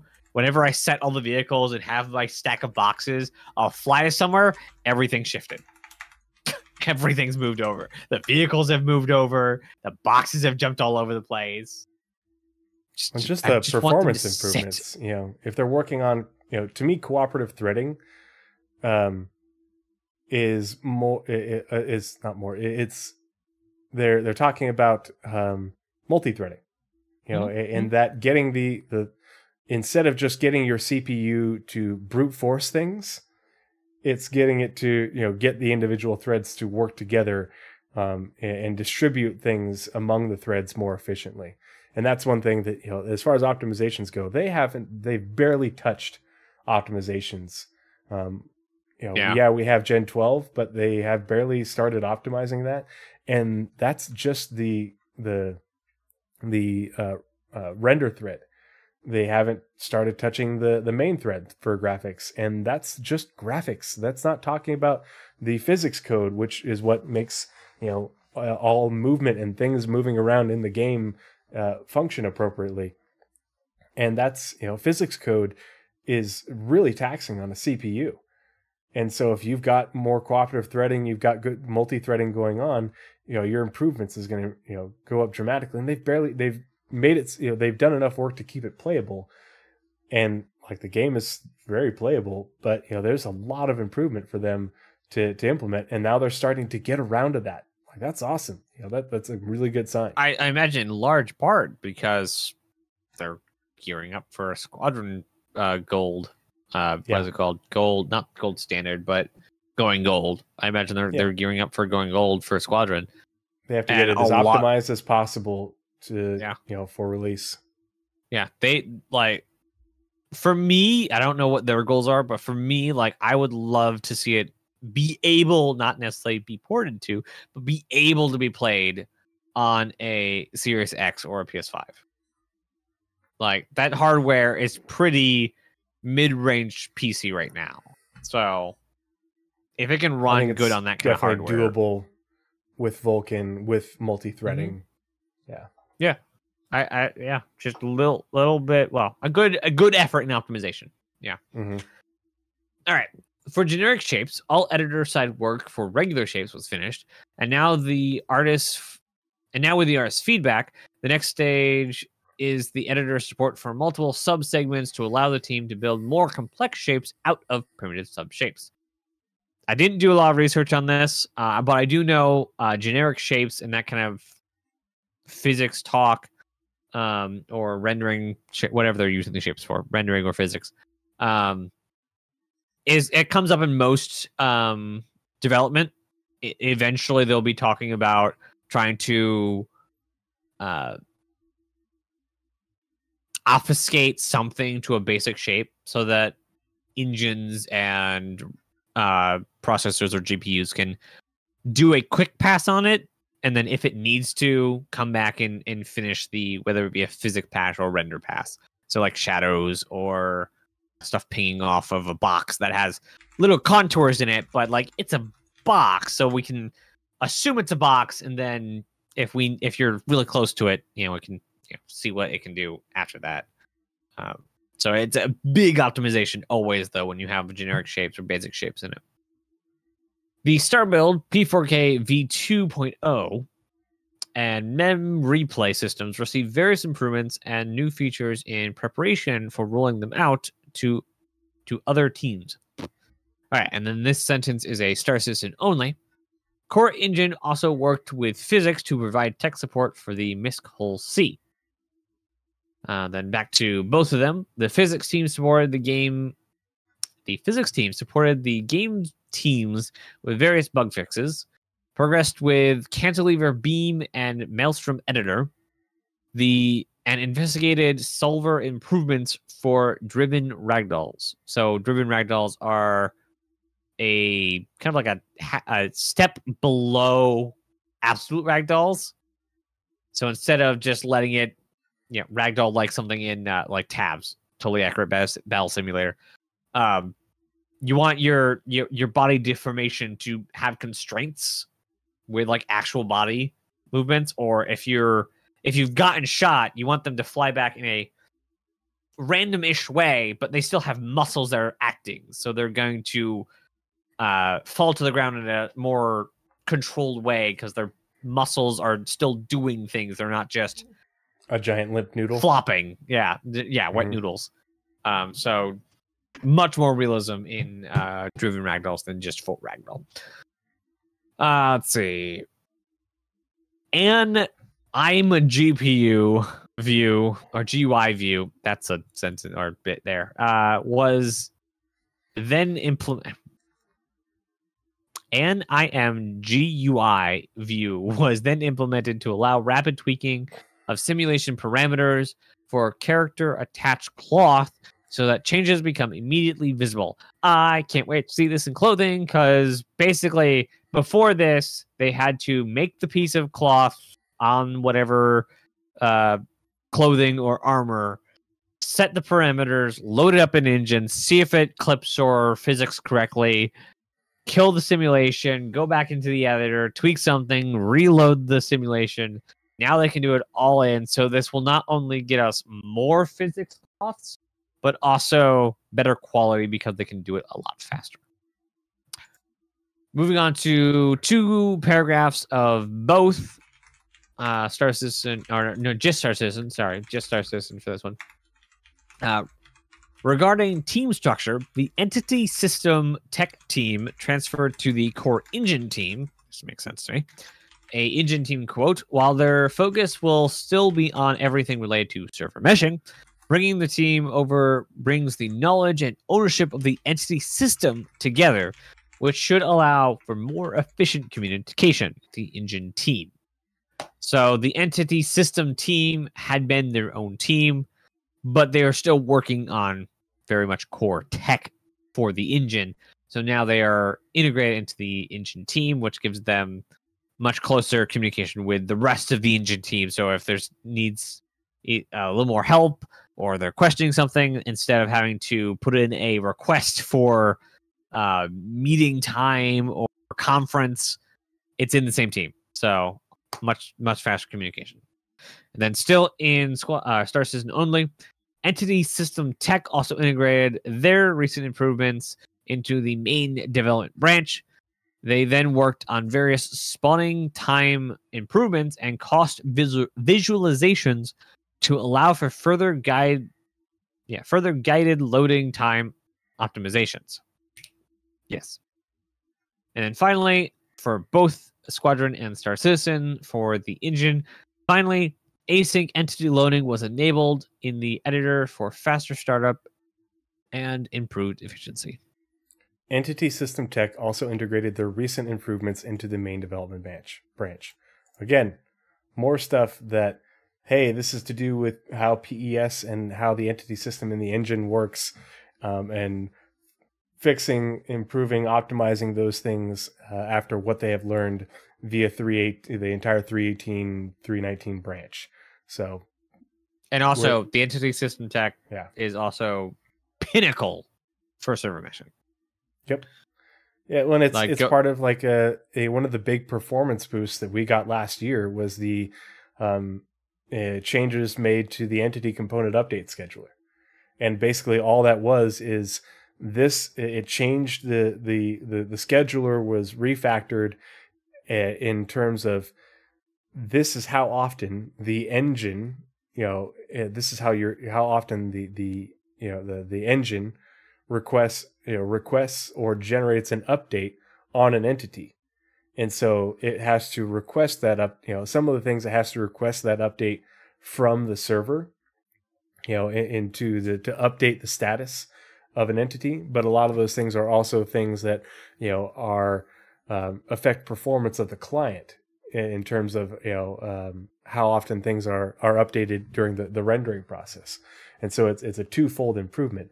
And so the entity system affects both. It affects both the how often the server is having to update clients on the status of various entities in the game, but also it affects if your client is trying to render a scene and it's waiting on an update on the status of an entity, what position it's in, what it looks like, that can delay the render of that scene. They can make that scene take longer to render while it waits for that update.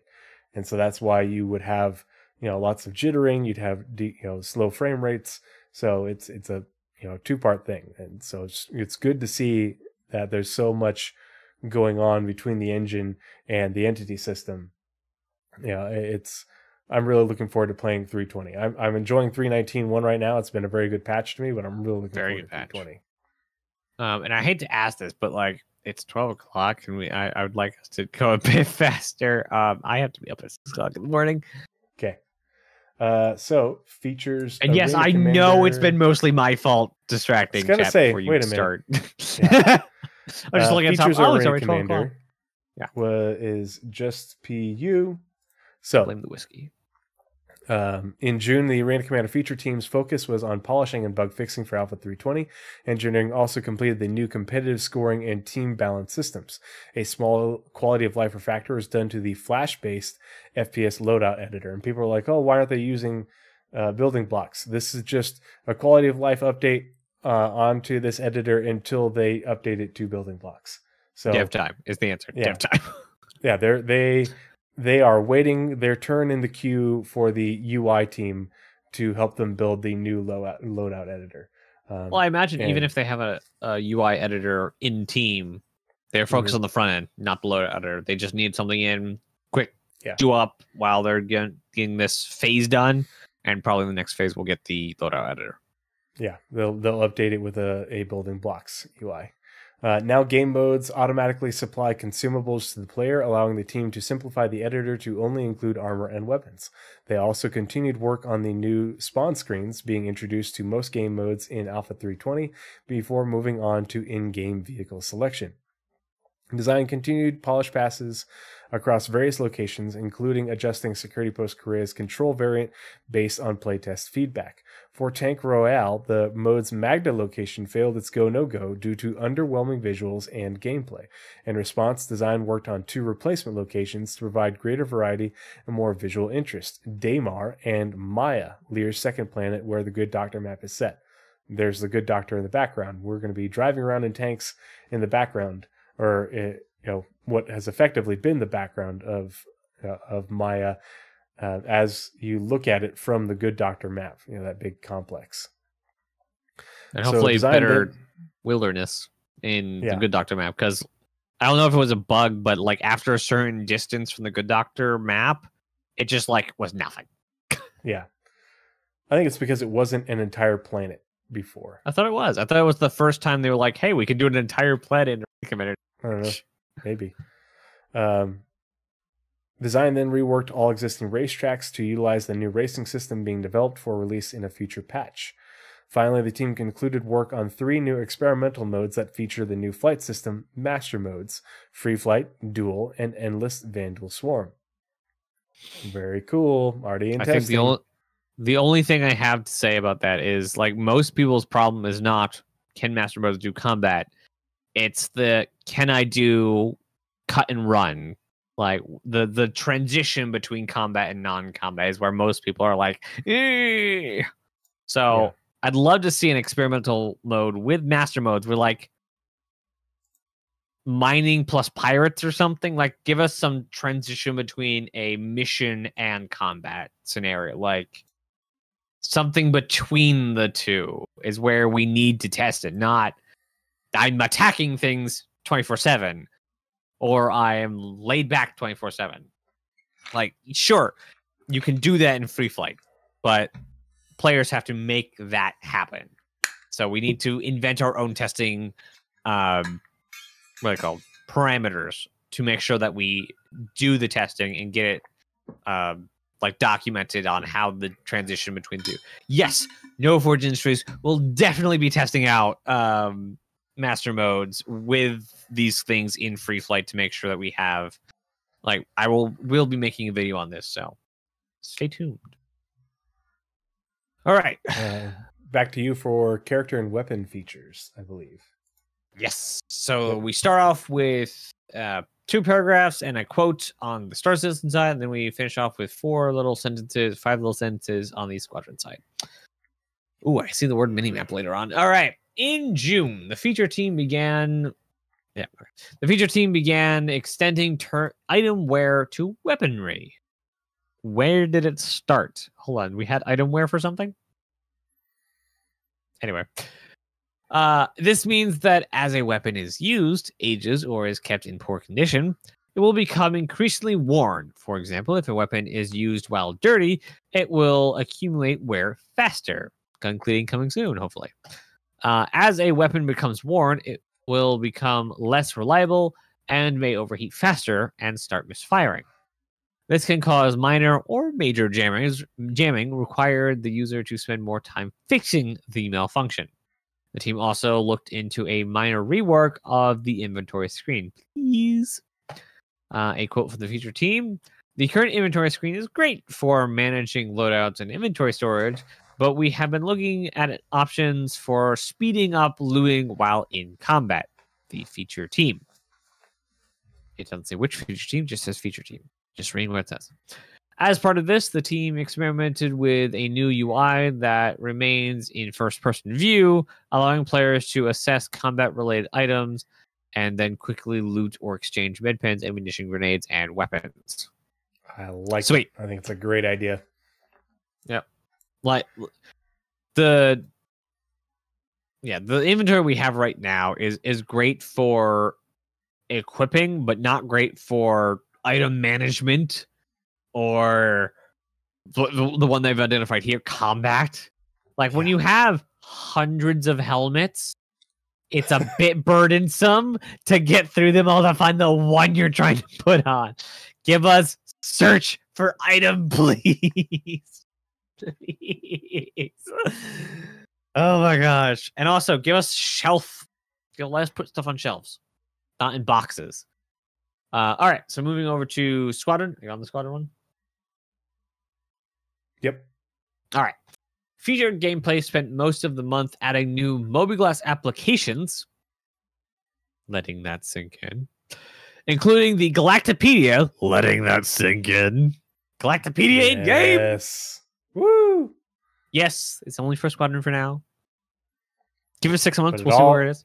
But it all runs on the same code branch, so I know. So excited. I want to know what the difference is. Lore equals gameplay. I love the Galactopedia. So yeah, I want to know what the difference will be between the Galactopedia and going to the archive. Mm-hmm. Like I don't know. I want like there to be some like what's it called?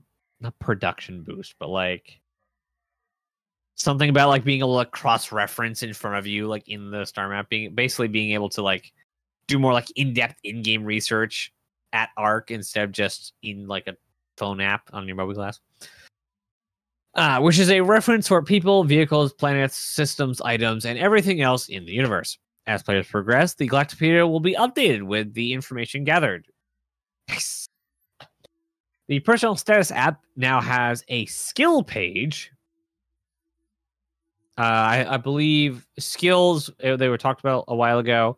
Not like I can now pilot a ship, but it's when you do a thing in repetition a lot, let's say run for 1,000,000 kilometers, you have a 0.001 buff in running kind of thing. So you run more efficiently, not necessarily faster, but you'll take exhaustion slower. Whatever they end up balancing this as is up to them, but they've said they don't want skills to be like, I'm grinding for skill. It's supposed to be predominantly player skill with bonuses to people who do the same thing over and over again, whether that be lifting weights or boxes, using weapons, holding their breath, running, swimming, whatever you have, whatever they actually put in. Detailing the player's ability and how they have. It also includes an attribute page detailing what items have been unlocked and how progress is going on others. Unlocked. I don't know what interesting. Attributes page detailing what items have been unlocked and how progress is going on others. I wonder if there's like a Navy, like you have to be this proficient in thing to unlock the P8 gun, maybe. Gamifying is gamifying. Like it's a game, so I'm okay with this. Like the biggest feature for me in Sea Skylines 2, completely off topic, but like in 1 it was you grow your city, the more population you get, the more buildings you can do and more services. In City Skylines 2, it's a tech tree. You build up points and you spend the points in the tech tree. I much prefer that. Like, there's a little things to get instead of you have to have 5,000 people, 40,000 people to get trains. Like, I want to text straight to trains every time. Let's see, where are we at? The personal status app now has a skill page. I already read that one. Next one. The team also implemented a way for the designers to create custom damage maps. This can be applied to vehicles or items, giving more control over how damage then appears over time. That is super cool. I'm glad they have that in before we got a lot of the damage maps for weapons. Now they have it on vehicles, I hope to see a lot more variation, like how different vehicles damage and stuff. That'll be really cool. And maybe even in the future buildings. Following last month's work, gameplay feature further progressed with the mini map, terminal, adding markers for the players, or marker for the player, NPCs, objectives, and more. These can now be clamped to the edge of the map if they are off screen. Oh, that seems like a basic feature. I'm glad they have that. Additional work was done on the character customizer too, exposing it to the new hair rendering tech. Oh yeah. 1, give more hair. Give better hair that's not shiny and clipping. 2, give beards. That allow players to change their hair base color and highlights. Ooh, nice. Nice. See, I'm the odd one here because I'm, as much as I can, clean shaven and always clean shaven in everything I do. I like babyface characters for me personally to play. I want everyone else to have their beards. You, Paul, Execute, literally like just basically everyone else I've talked to for like content creators. I think like me and Morph are like me, Morphin, and was it Bored, like the holdouts, the big holdouts that I know. Like, I think even like Ray's Guide like talked about like, yes, give beards for big fluffy Viking beards. And like they'll be like so yeah, I like the contrast, giving the contrast, and like being clean shaven like is when it's the only option. It's not unique, but when like you have that nice mishmash between those who are shaven, stubble, and beards, and like I hope they also add like, I want to call them broken beards that like are growing in kind of like they're just above stubble, but they're like not growing patchy. In perfectly. Yeah. Or if you have a scar like, and you have that scar runs through your beard, you can't grow hair where that scar is. Yeah. Like, I'm a big proponent for people being able to make characters like them, not necessarily for them. Because I like my characters to be a lot more like me, less muscly, more gangly, clean shaven, like nerdy looking, sad probably because my face is very generally sad. I don't want to do like the super buff Viking beard, like punches a guy out second he sees him. Like that's Ark. That's how Ark has its characters like 100% of the time. But yeah, I want people to be able to make characters that have traits that they would have. And a lot of people, I don't want to say suffer, but end up with like patchy, like in between beards. And I imagine mine would do that same thing. So if I ever want a beard, I want that patchy one. I'm going on so many tangents. I'm so sorry. And you wanted me to speed I it up. know I'm trying. I blame the whiskey. Initially, work was done on the... No, I already read that. I'm done. That's it. It's done. We're done. Yep. We're done. We're done. It's your turn. Vehicle feature, go. Vehicle features is entirely Squadron. Yeah, okay. Yep. Cool. As far as I know. Last month, Vehicle Features supported various design initiatives across Squadron 42's chapters, including work on the coil's electromagnetic gas clouds. The team worked alongside VFX and design to implement various special effects to support the player's experience of flying into and around the gas clouds. The team also supported smaller changes to other chapters, new features to enable the AI teams to create special set pieces. Why is my headphones? Am I echoing again? No, my headphones aren't making a good seal. Oh. Ears growing. Yeah.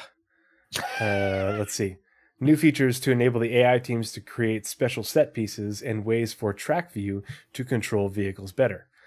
They also continue to finalize control surfaces and new aerodynamic flight model, which were integrated into the normal ship throttle and speed control mechanisms. They also integrated other environmental effects relating to master modes, so they now work across the different flight modes. We should hopefully be at a point now where the new flight model can be enabled game-wide and tested in situ in Squadron 42 gameplay, vehicle features team. Nice. This is huge. This is essentially saying that they are wrapping up the flight model. It is enabled across Squadron 42 in the entire Squadron 42 dev branch, and they are testing it. Yeah, they are testing and polishing the new flight model. Not only in a testing scene, but also in the actual places where it's going to be used. Yeah. Like in the launches out of the Idris, in the flight to Ganymede, in the flight around the coil. And I'm using just the vertical slice scenes to kind of give you guys kind of pointers. Yeah, so control surfaces and the new aerodynamic flight model are in Squadron.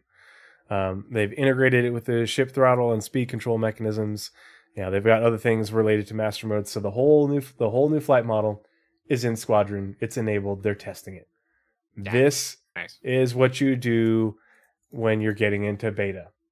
Your biggest feature, you've got big features both in this monthly report and previous ones, probably more coming up soon, are in there. Hey, we are done. We are in our beta phase now, leading up to release. Nice. Vehicle features further developed various UI areas in June too. To help with the flow of levels, they worked with other teams on markers and objectives, on a markers and objective system that shows players where to go, what destinations exist, and what things are around them. It also includes new markers for quantum destinations, scanning signatures, and more. These markers can contextually enable and disable depending on progress in the game. The team progressed with the ship loadout terminal. This is a physical terminal in the Idris hangar that allows players to customize their ships before flying out on missions. It's currently being integrated with the various ship items, so they show up alongside the player items. Multifunction displays also progressed. They're currently enabled game-wide and are being tested in various levels. Several issues were fixed, and the team is now focusing on unique MFDs for the scanning system to show contacts and allow the player to look up information about the things they've scanned. Multifunction displays are also progressed. They're currently enabled game-wide. So, again, MFDs. They've wrapped up the MFD work, the new MFD system. It's on the progress tracker. They've wrapped that up. They've enabled it game wide, and they're testing it, just like the other things. This is all really indicative of they are approaching beta. Focus was also given to the general look and feel of vehicle cockpits.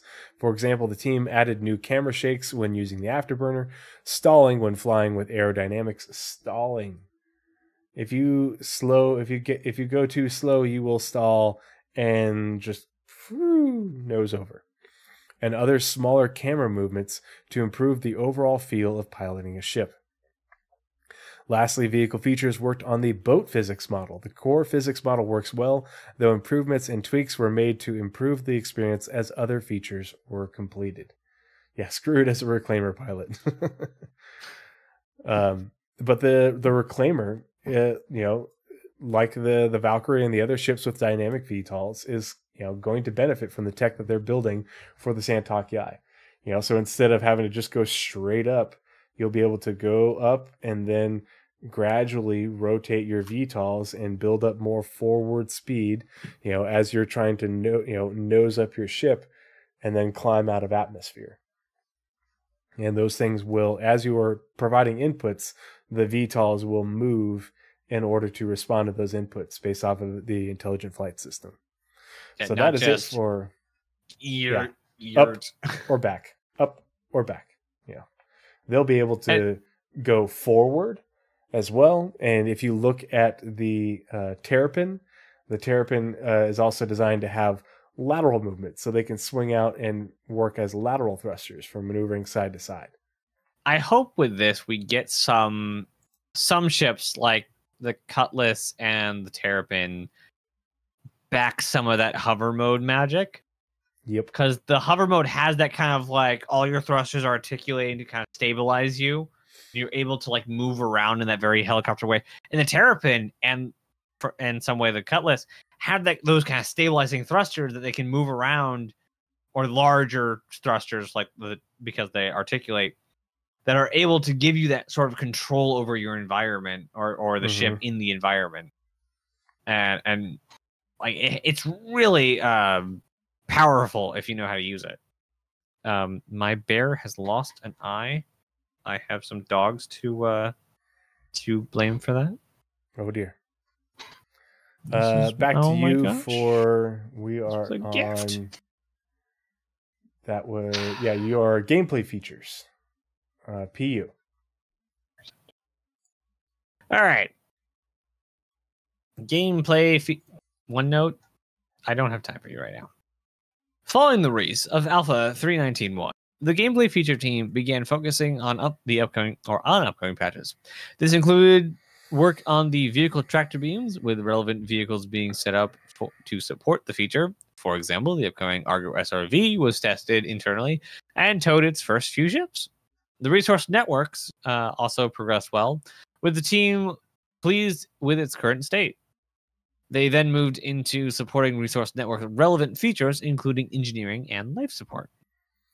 Nice how they laid that out. Gameplay feature is the last step on the production of a feature before release.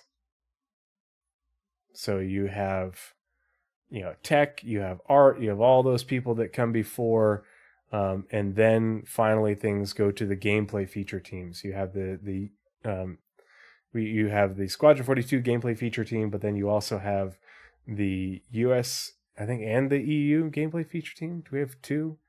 I know they're also working on setting up, building another gameplay feature team in the US, a second one. So can't imagine why they'd be doing that. Oh, I don't know, maybe to integrate all the features from Squadron 42 into the PU in a more expeditious manner. Weird. What are you doing, Ness? Looking at the list. It's just called gameplay feature, right? Yeah. I don't see it. Game services. What is it called? One's US, and I think the other one is a Squadron 42 one. 42 UI feature. Chapter art feature team is a Squadron 40 feature team, not a gameplay feature team. Are they not teams listed on the progress bar? Let's see. USPU gameplay feature team. Stand at the bottom, right above vehicle concept art. Yeah. Yeah, there's only one labeled, as far as I can tell, gameplay feature team. Yeah, and then there's the Squadron 42 feature team. They don't call it gameplay feature team. They just call it feature team. All features.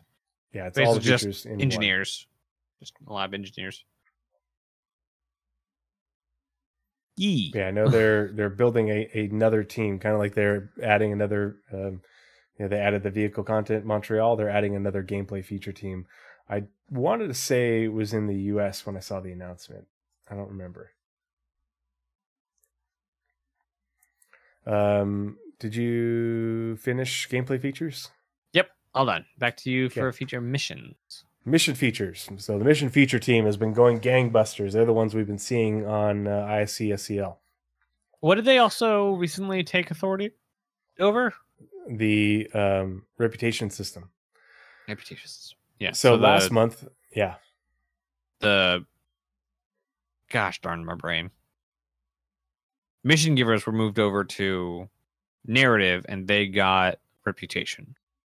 Yeah. Last month, mission features were redirected to cargo and pyro-based missions. They're currently developing cargo hauling and ship piracy missions that leverage the new cargo grid and freight elevator features. what? I read this at least twice. I don't know why I've forgotten that. That is huge. No, I'm pretty sure I actually talked about this like in Discord. Like huge. If they're Might have already even tweeted developing about the missions for it, it means these things are already, within, not necessarily within a dev branch, but they are being utilized in game. So that's, Well, they have to be in some form of dev branch if they're referencing them for gameplay use. They have to have some form to test it. Yeah, they have to have somewhere to pull it from.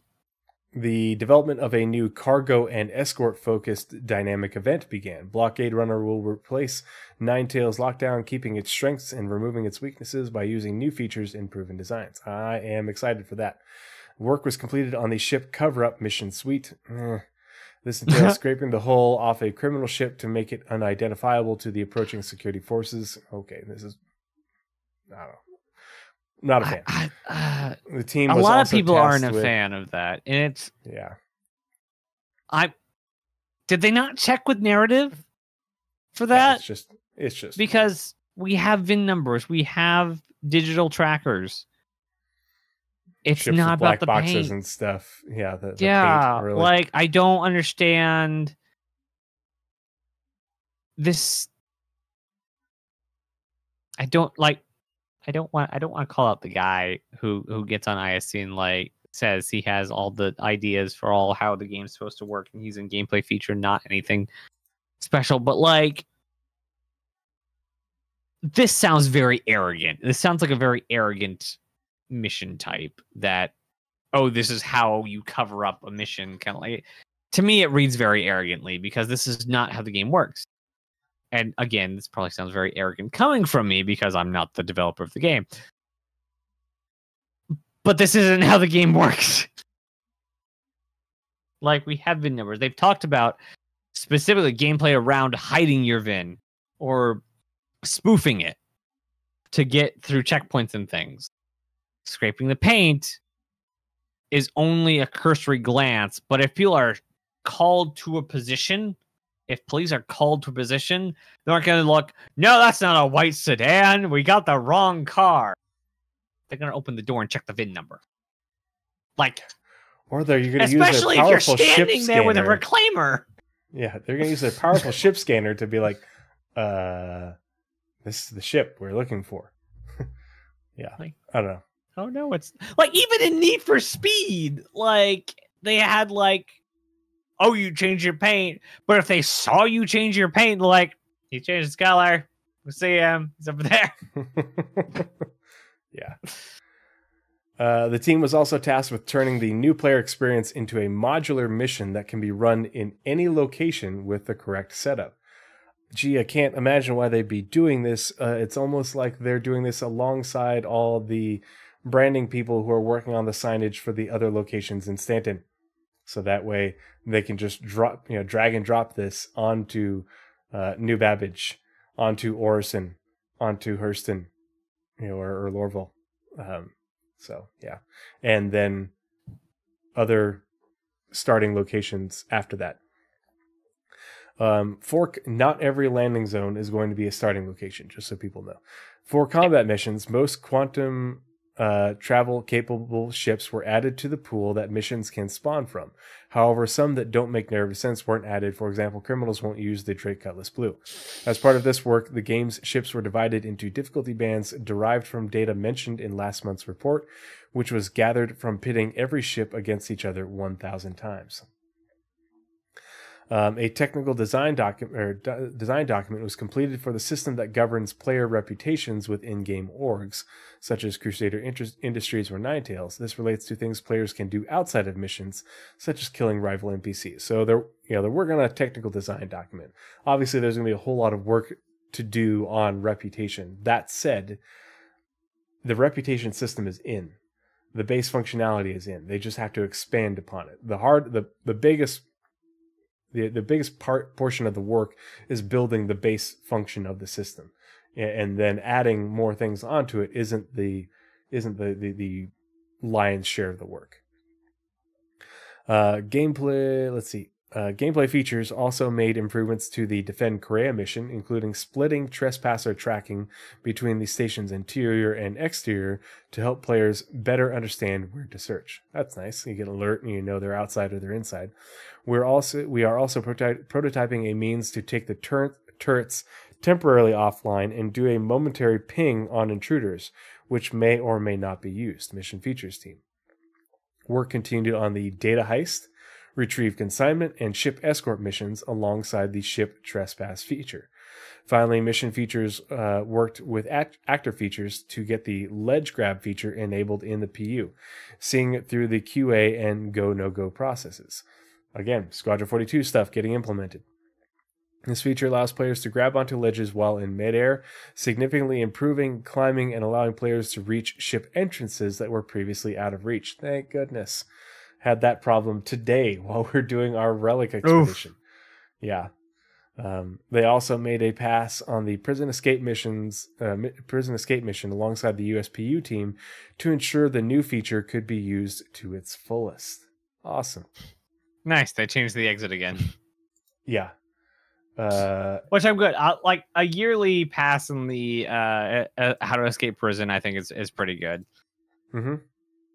Like I think it's a good cadence that it lets people get pretty good with it, but also upsets the skill in it to every so often you gotta like relearn it. They gotta update it. They gotta add more options, and other dynamic things that can come into it. So, this eventually one route, giant but there's spiders multiple routes, and maybe the one route that you know and are good at isn't available to you this time because of something that happened in game, and you have to go and try a different one. So that way people aren't just doing the same thing over and over again. I would love to see for gameplay story for the Squadron side. Yeah, I'd love to see some prison gang know that that's the way out, and they're tolling people who want to use that tunnel. All right. So in June saw gameplay story continue to maintain and improve a large number of scenes across the campaign. 2 scenes were updated to use the approved seated pose. One will now utilize the approved data pad. What is all this approved thing? And another was updated to match the approved button height. What is... No definitions here. Alongside this, a scene in Chapter 1 was expanded with several new encouragement animations and new dialogue. I hear tutorializing. This is like Morrow crap. The team then supported the wider development initiative on Chapter 5, improving a character introduction at the beginning to make it more responsive. New start and end animations were added to 2 different scenes in the middle of the chapter 5, and a full polish was completed for a large scene at the end of Chapter 5. Alongside this, the team got all of the bridge operator seat setup approved. I see where the approved comes in now. Just the air traffic controller seat remains. This unblocked several scenes for cinematic and wider gameplay story teams. Nice. So they've gotten data pad, seated, and button height approvaled. It has been approved. And now also bridge operator seat setups. Cool. So that's a lot of work on Chapter 1 and Chapter 5, and then several across the entire game. Sweet. Excellent. And then my favorite, unfortunately, you get to do graphics, VFX, and Planet Tech tree. I really like the Planet Tech part the most. June saw the Planet Tech team wrapping up their latest tools and working on the new water system. Water ripples can now be simulated across region borders, and further reworks to render code integrations with planetary atmospheric passes made the process smoother. Quantum obstacles for generic shapes were also physicalized and passed to the engine team for integration. The graphics team spent part of the month fixing bugs, improving the render thread, and developing the upcoming temporal upscaling system. For global illumination, it's happening, folks. A ray tracing prototype is now in progress, and work began on screen space probes. Screen space shadows are now more consistent, and canvas decal streaming issues were resolved. We're getting ray tracing and global illumination, people. The first time I read this, I ever since, I've been staring at the shadows and bad reflections, the corners of the room where it's just kind of flat lighting, and just like, like, Well, and like, specifically like the exiting of hangars in the daylight. Mhm. When the hangar opens and the hangar will just light up with global illumination. It's like, I can see it already. It's like, I can't wait. I can't wait. Level Cap So actually cool. did a pretty decent video, and the title is kind of clickbaity. It is about is Star Citizen going to be outdated? Or Star Citizen's visuals primarily going to be outdated, but it's really all about Star Citizen in general. And he's actually really very fair, and this is why I like Level Cap, because he actually understands a bit about game development far more than a lot of content creators do. Yeah. And there is so much that CIG has done to future-proof their game, on top of the fact that they have their own engine team and all their own teams who are able to continually improve their engine and their graphics pipeline on top of what they've been doing to future-proof the game. There's a reason that things have so many levels of detail. So that way, as rendering technology improves, you won't have this, popping in of levels of detail. What's it called in that they have in Fortnite now? North End Trooper said, and yet BattleBit is one of the most played games right now. That's where Sean, I think it was Sean Tracy. Sean Tracy was the lead for Theaters of War, right? Yeah. Yeah. Where he said, you got to make it fun. BattleBit put all of its skill points into gameplay. Mm-hmm. Yes, it's the most played because it did the Among Us, Fortnite, Fall Guys thing. It hit it where it needed to hit.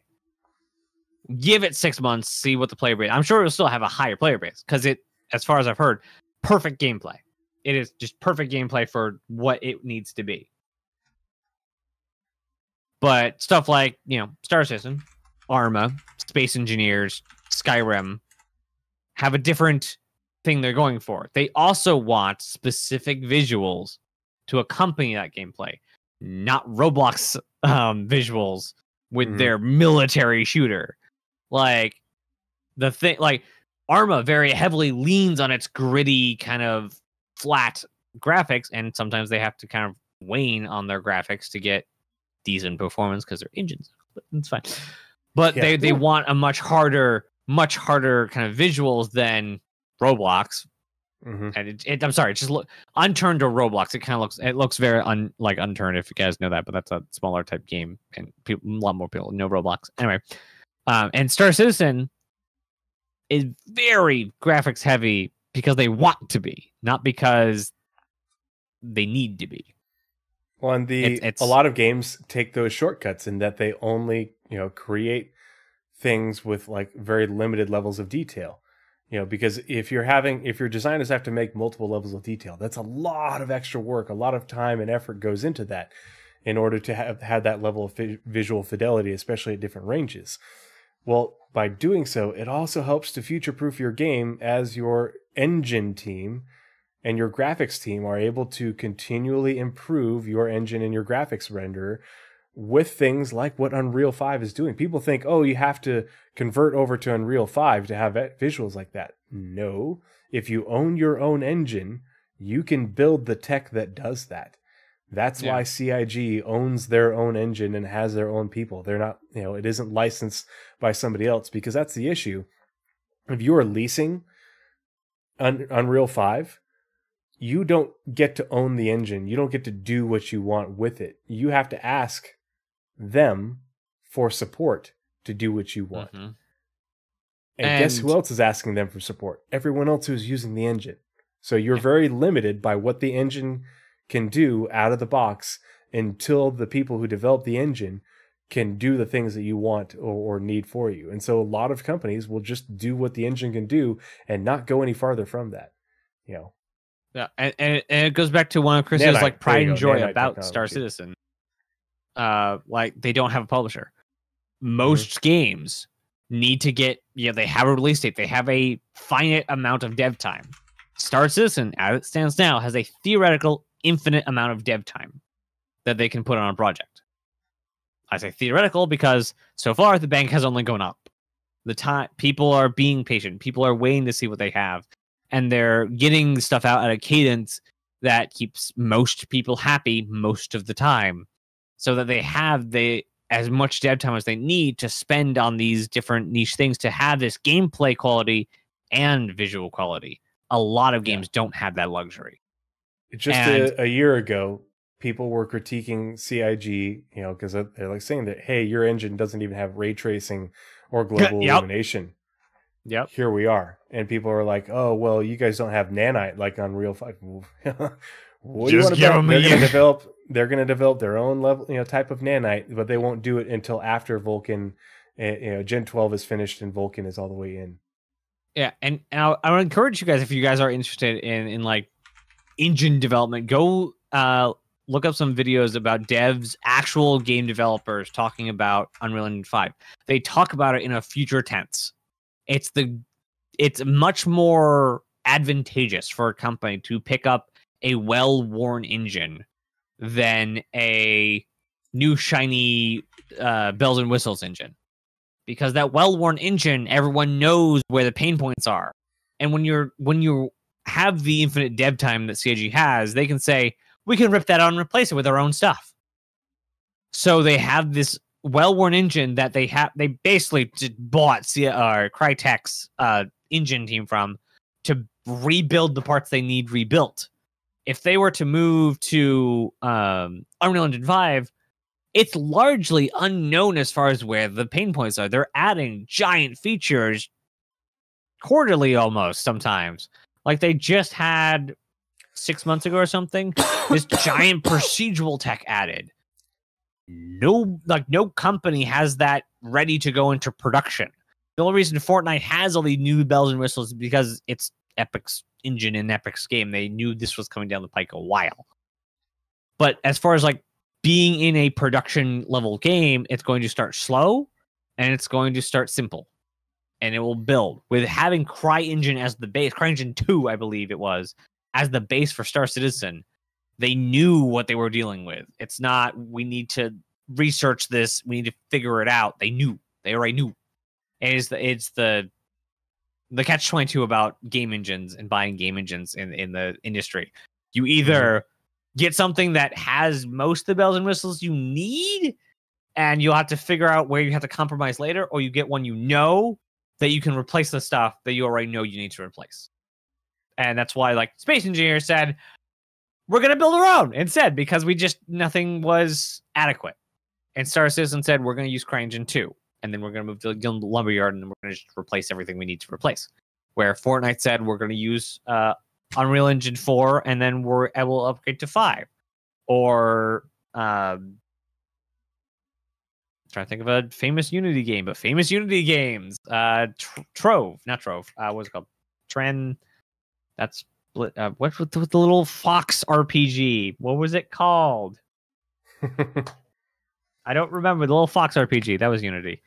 Did Unity for various reasons. It's shopping for engines is a thing. Yes. Where were we at? You were at there. Yes. I'm going to read. The graphics team spent part of the month fixing bugs, improving the render thread, hooray, developing the upcoming temporal upscaling system for global illumination. A ray tracing prototype is now in progress, and work began on screen space probes. Screen space shadows are now more consistent, and canvas decal streaming issues were resolved. Gen 12 and Vulkan also received various bug fixes that impacted rendering and streaming performance, hooray. The GPU resource lifetime was restructured, and this means that Vulkan is already in a dev branch. We just got Gen 12. And Vulkan is already in a dev branch. So awesome. And WA hazards for render graph deferred execution are handled more efficiently too. I would expect Vulkan for like 321. If we get a 321, I'm assuming we will. The first iteration of entity spawning based on mesh setup and CGAs was submitted, which is required for Maelstrom. So entity spawning is, hey, we have this physics-based damage system, and if you take damage on a panel of a ship and that panel just sort of disintegrates, you have now spawned a bunch of entities. Instead of it being one entity, it's spawned a whole bunch of entities because these pieces are flying off that weren't their own entity before. That's what that means, which is required for Maelstrom. That's that physics system that they're using for physics-based damage. Alongside the UI Tech and Squadron 42 teams, graphics improve the performance and visual quality of the area map. So the area map is like what we got shown off with the Idris last year in CitizenCon. The interior and FPS minimaps now use the render layers feature, which can now be applied to CGA joints, skin, and CGF attachments. Incorrect UI edge cases were also resolved and now scale correctly with scene exposure. Between this and what we've seen from the UI teams and some of the feature teams that are working with the minimap, the interior maps and the area maps and stuff, I would expect in the next several months for these to be getting that sort of language of enabled game wide and now getting tested in situ. That sort of language, because they're wrapping up the feature production and probably going to be seeing some polishing work or language in the next few months. And I do believe the area map is slightly different than the interior and FPS minimap. Mm-hmm. The area is much more akin to I assume, is much more akin to the landing UI for Elite Dangerous Landing, where you're landing and you have a UI representation of the area around you. Because they specifically say area map, and then the next sentence says interior and FPS map. Yep. This is my assumptions here. Yeah, well, area map to me reads more like this is the star map, but on the planet, on a surface. But I could be wrong. One of the things that I'd like to quickly call to mention for UI and why Squadron 42 seems so shiny and Star Citizen, in my opinion, seems woefully not shiny for UI. All their UI teams are Squadron. The only UI team is Squadron 42 UI. So when Squadron gets done needing UI stuff, then they can focus on more Star Citizen stuff. But currently, all the talent they have for UI is focused on Squadron. As that starts drying up, they can move to Star Citizen. Well, and these are features being developed for Squadron, and they'll get ported over. And a lot of these things will get ported over, and to port them over isn't a giant task. It's the game uses the same assets, it runs on the same code, it's all the same stuff. Import, you move this feature over into the dev branch, they work on edge cases, and it works. This isn't one of these things where it's going to be a huge deal to implement that into the PU after it having been in Squadron. The VFX team enabled DataForge to support particle library groups in preparation for the upcoming changes to weapon effect setups. A crash impacting fire-related child effects was fixed, and an entity-wide burn state can now be applied that uses dirt parameters and object temperature to determine damage and glow. Glow uses a specific shader from permanent effects for game-wide consistency. Lightning was also improved. For example, lightning cascades can be timed with a new controller, and ship shields now trigger when struck by lightning. Ooh. That'll be really cool to see. That's all Star Citizen. Wait.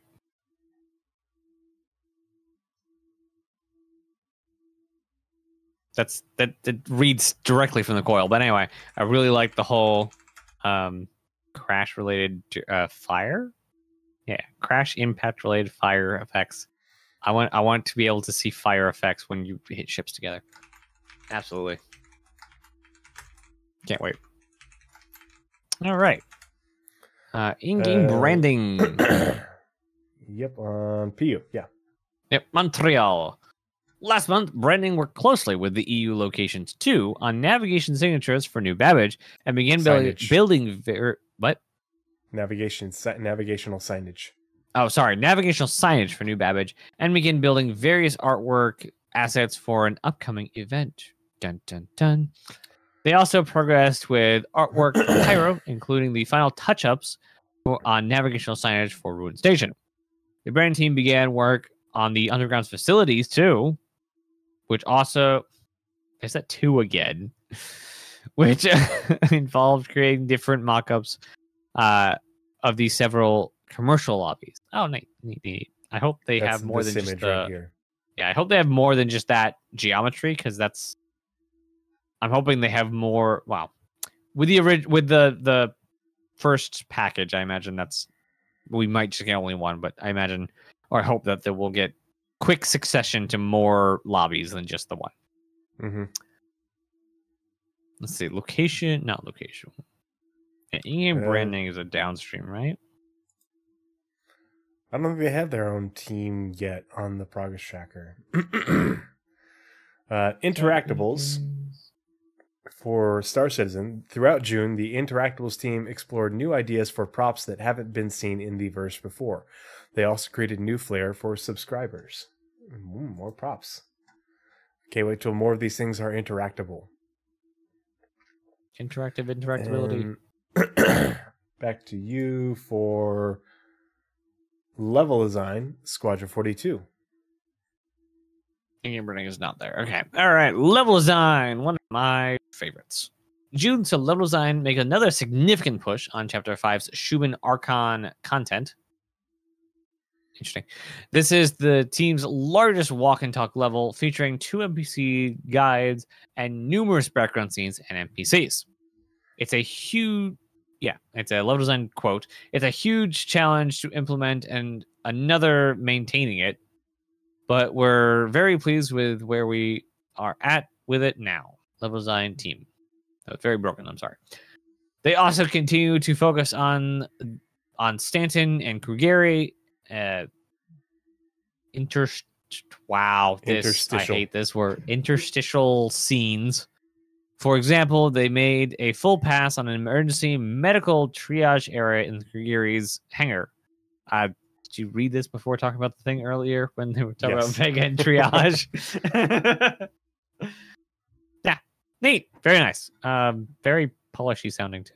Like a lot of work on Archon in Chapter 5. I think Chapter 5 is like the current like big focus to get that squared away, because we've heard a lot of Chapter 5 this month. Nice. Okay, back to you for lighting. Not US, Persistent Universe. There we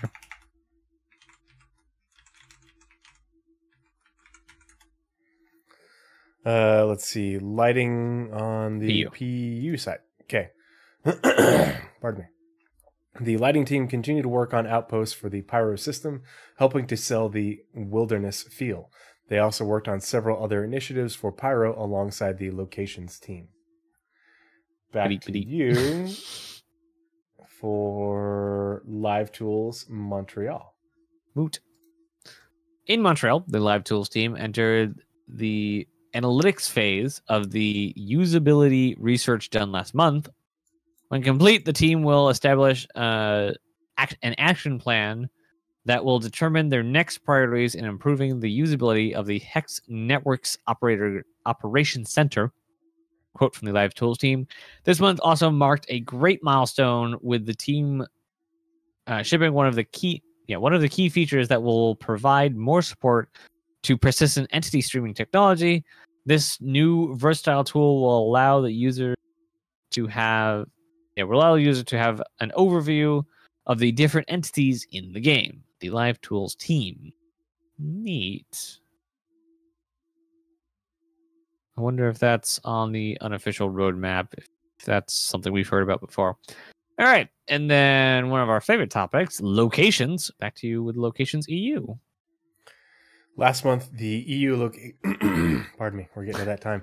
The EU locations team progressed with closing out rooms for Rundown Station. I think that was a typo and meant to be Ruin Station or for Rundown Stations. We're not sure.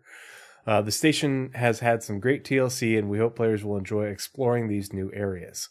I think it's Ruin because the station. Yeah. They also completed tasks for an upcoming event before beginning various new projects. The Sandbox team closed out Pyro's outpost and moved on to planetary distribution work. Development of the underground facilities continued too, with the team exploring new areas and further expanding these already considerable locations. Oh boy, new areas, some more rooms. Yeah. Can't wait to see. The Organics team continued cloud development for planets and worked on new and interesting flora that players will find in Pyro. So, continued work on cloud development. So the clouds are going to continue to look better and better between the different teams working on them. Back to you for, let's see, that was locations, EU, narrative, PU. Yeah, and we'll also have a part later for Squadron. Yeah, what was that? I was gonna mention something about something. Oh, the event that we keep hearing. It's IE. Come on, it's IE. You know, they always start talking about IE around this time, and all the the various projects that start up for IE. So, pretty sure it's IE. Mm-hmm. All right, narrative. Starting with the PU, June saw the narrative team further developing and populating Pyro. As a lawless system, it presents a lot of interesting opportunities for the team to explore how existing game systems may change and take on new nuance. The team worked on further outlining mission content and providers, refining the unique food options that will be available at some of the remote space stations, and detailing signage and graffiti that will be placed around various locations. I'll actually be very interested to see how Pyro feels without Ninetales in it. That'll be a nice brush. If Ninetales are in Pyro, I'm so upset. Like, freaking go to Hades. Just get away from Ninetales. Narrative also continued their final push towards the release of Alpha 320. This includes naming and writing descriptions for numerous assets, reviewing new text for gameplay features, and further refining new mission content. Additionally, they made deeper dives into an alien species lore as xenolinguistics development continued. This involved listening to new audio samples and debating which style of speech fits best with the culture and lore. Neat. I would love to hear those. Jared, make it happen. Last month also saw numerous narrative content releases, including Wheatley's Guide to the Temporal Cyclone, a special message in honor of Alien Week from... there's no way I'm going to pronounce this correctly. Nahasi Reliagen Suli? I'm sorry, it's going to be so bad. I'm sorry. An episode of Star Citizen Live featuring the narrative team and a bunch of Galactopedia entries. But yeah, I'd love to hear some of that came out of the deep dive on the alien linguistics and the style of speech for the culture and lore. Love to hear some of that, whatever came out of that meeting. All right, then on the Squadron 42 side, did you already switch over? Nope. Here we go. All right. Last month's narrative worked closely with core gameplay design and audio on player wild lines that will be used throughout the game, covering everything from generic responses to providing additional assistance during puzzles. Please don't do a thing God of War did, giving you the puzzle solution before you even had a chance to look at the puzzle. I hope it's very subtle and will ramp up the longer you take in a puzzle. Like, oh, there's a log there. Not even that. Like, maybe for a good 10 minutes. Like, then, oh, I need to do this thing. And then, oh, there's a thing over there, but I want it to be like over like 30 minutes of me staring at this puzzle. I really dislike when games are like, especially RPGs do this. When they're like, we have a story to move on, we can't have you wasting time on this puzzle. I as far as I've played, the Uncharted games do this a lot. And any like movie focused game, I think like the Da Vinci Code did this. They're like, they'll get really handholdy with like the nudging of the character voice lines. Like they'll get there and they'll go, like a minute later, I need to unlock this code, this lockbox. Oh, what's that over under the lamp? And there's the code. Just like, okay, so I've had like less than 5 minutes to look at the room. Come on. Give me a second to figure it out myself. Exactly. Like, heck, give players a assistance toggle that actually expands the time between these auditory hints. That'd be great. That'd be a nice accessibility thing for those who want more, like, just get me through the story, and people who want to figure it out themselves. Like, I would definitely put that as low as possible for my first playthrough. Elsewhere, the team continued to sync with the level designers to refine scripts based on feedback from placeholder audio. Once written, they recorded new placeholder versions so that they can experience the flow in future reviews. As these scripts continue to solidify, the team expanded tasks to begin addressing the various text needs of the game. This included outlining the game's version of the Galactopedia, determine which entries will be included from the current list and which will be crafted specifically for Squadron 42. Various collectibles, player skills, and mission performance reviews. Period. I missed something there. That was the end of the sentence from before the parentheses. Once the team has finished capturing the remaining narrative and gameplay content, they'll focus more on these text requirements and other requests, including environmental messaging or messages and fluff screens that will appear throughout the game to provide additional storytelling. Wow, they are narratives very, very busy currently. Very nice. Then back to you for Star Citizen Online Services Montreal. Jeez. In June, the online services team completed a major refactor of the inventory system. So when they say inventory, it doesn't just mean inventory and like you press I and you see your inventory. It's there are the way that PES stores things is an inventory system. So, yeah, these changes won't be visible to players, but will touch on every inventory type in the game, with the goal being to address some long-standing bugs and improve PES performance and stability. So, when do we get our lockers dirty? Yeah, it's the if you are lockers have been done since if you're flying around your ship out in space and you bedlog on your ship is then stored in an inventory. It's not your personal inventory like in on your character or the ship's inventory, or your inventory at the station or something like that.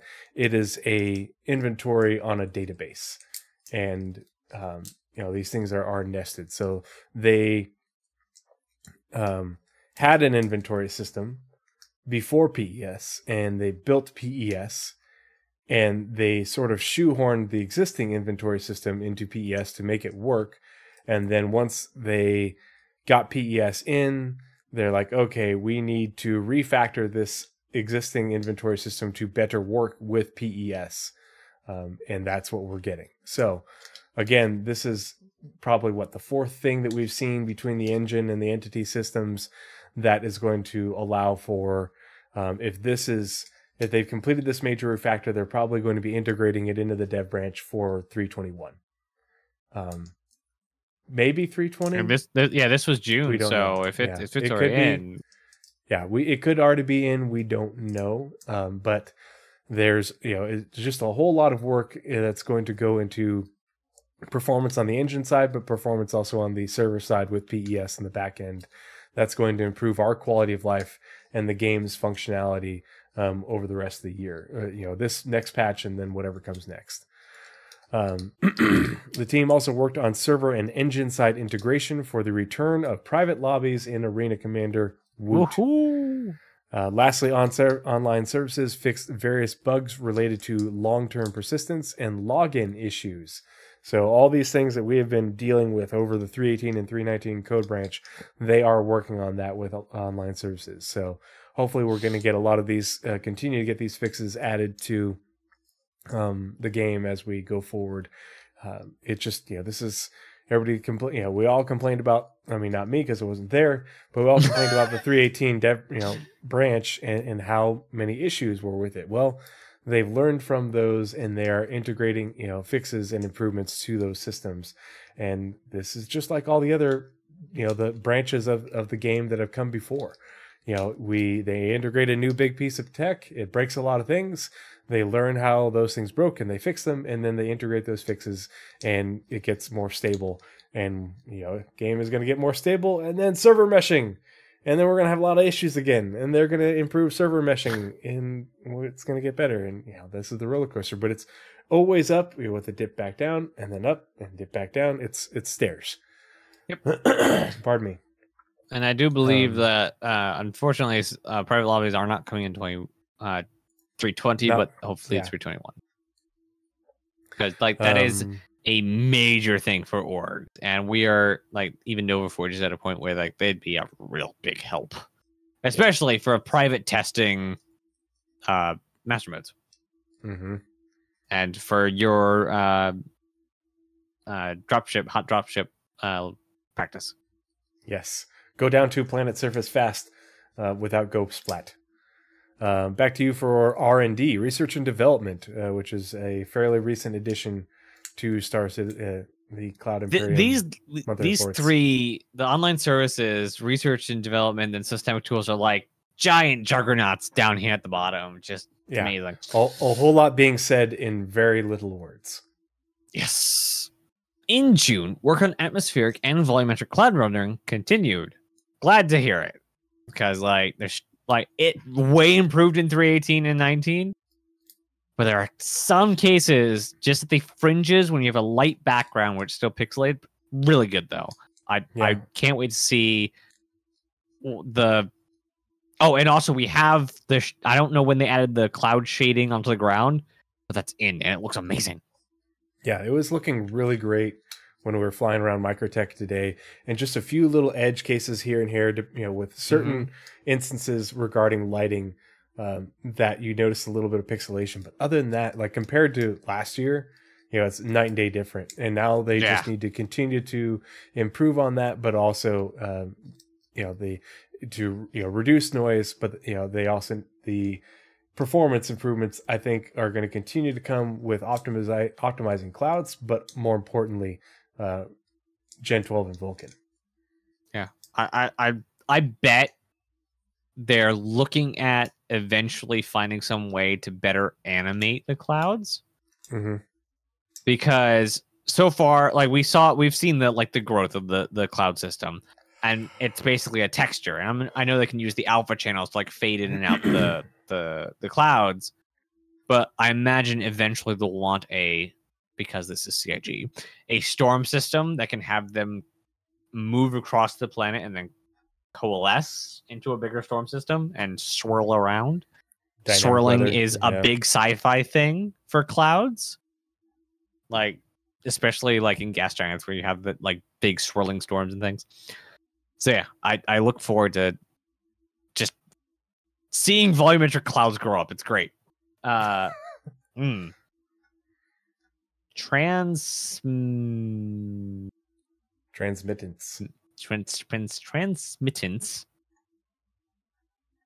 Transmitting. Okay.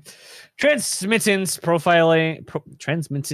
Transmittance profiles and their filter chains were optimized and improved to reduce noise and artifacting in ray marching results. We got there. That is part of the things that helped the pixelation go away.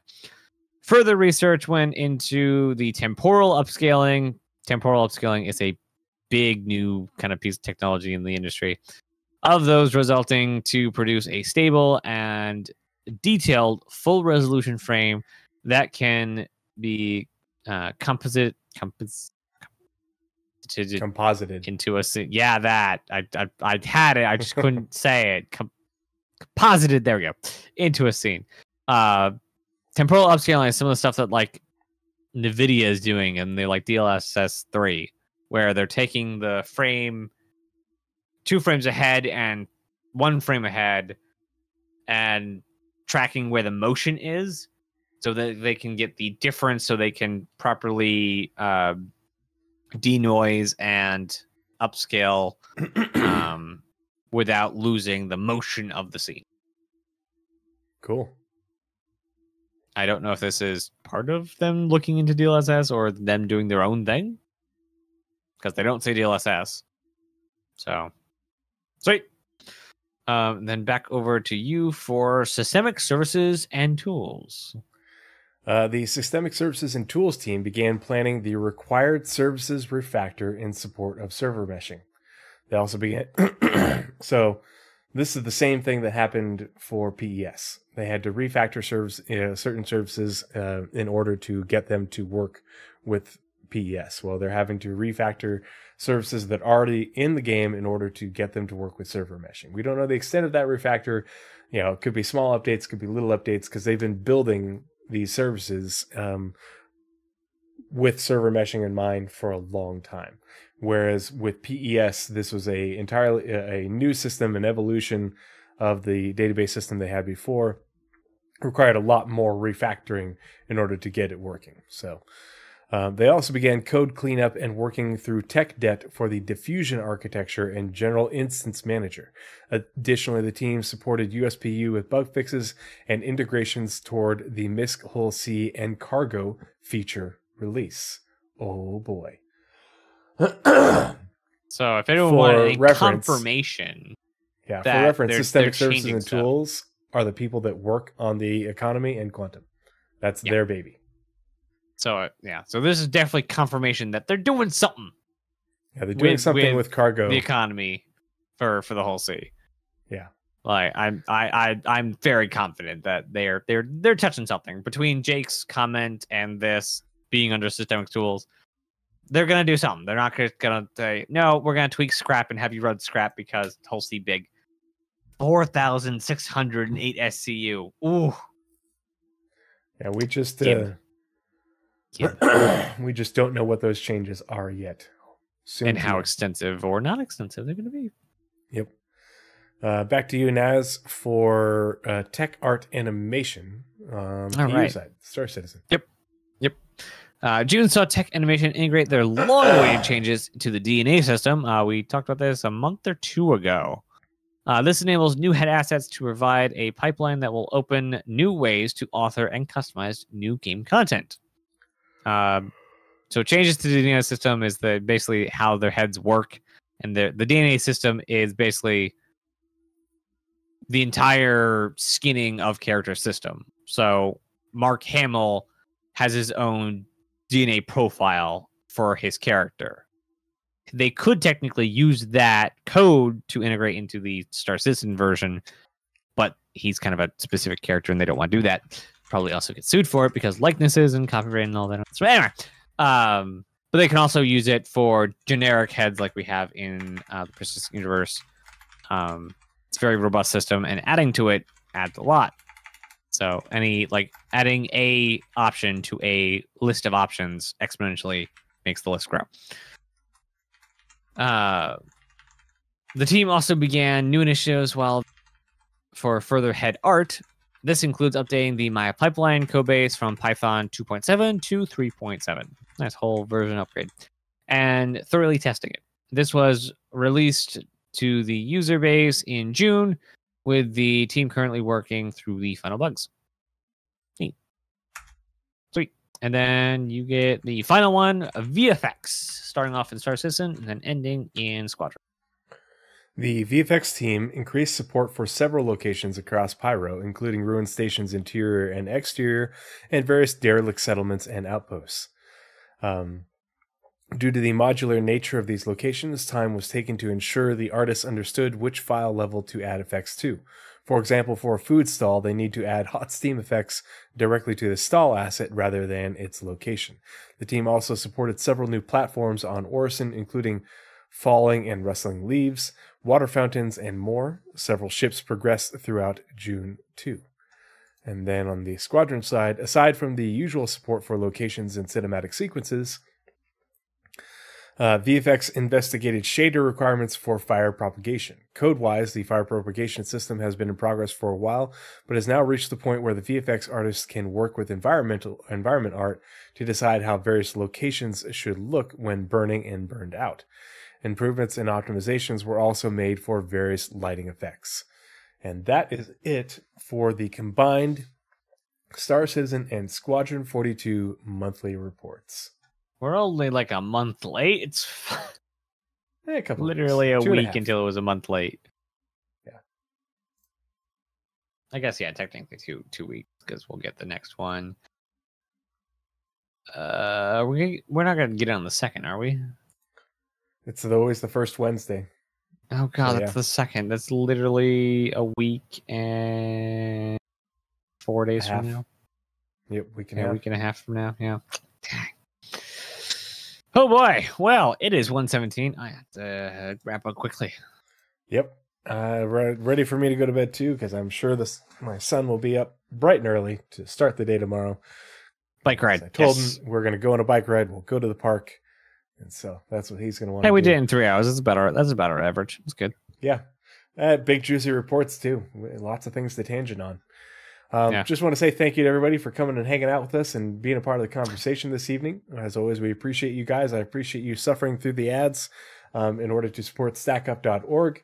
If you don't like ads, please consider subscribing to the channel in order to not have to watch the ads and know that all your support is going directly to stackup.org.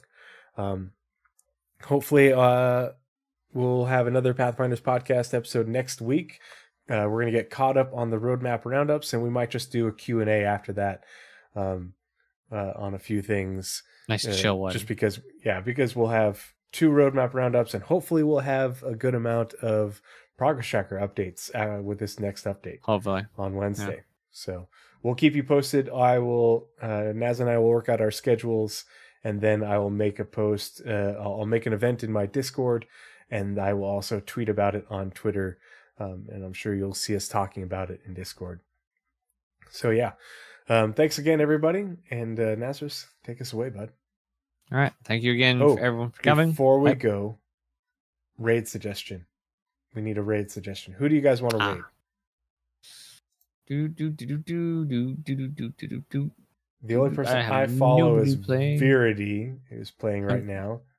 Verity with 166, then Penguin TV. I also follow with 260. Let's see what's recommended. Is anyone playing Star Citizen? Verity and Penguin Gaming is. People's Radio is playing Star Citizen. Oh, that's just the radio station. We'll raid Verity. All right. Starting the raid. All right. Take us away, guys. All right. Thank you, everyone, coming. It's been great. And we'll hopefully see you guys next week with more way too in-depth conversation. But as I say always, and every time, thank you all for coming. And as always, be kind. Bye, everyone. Good night. Raid.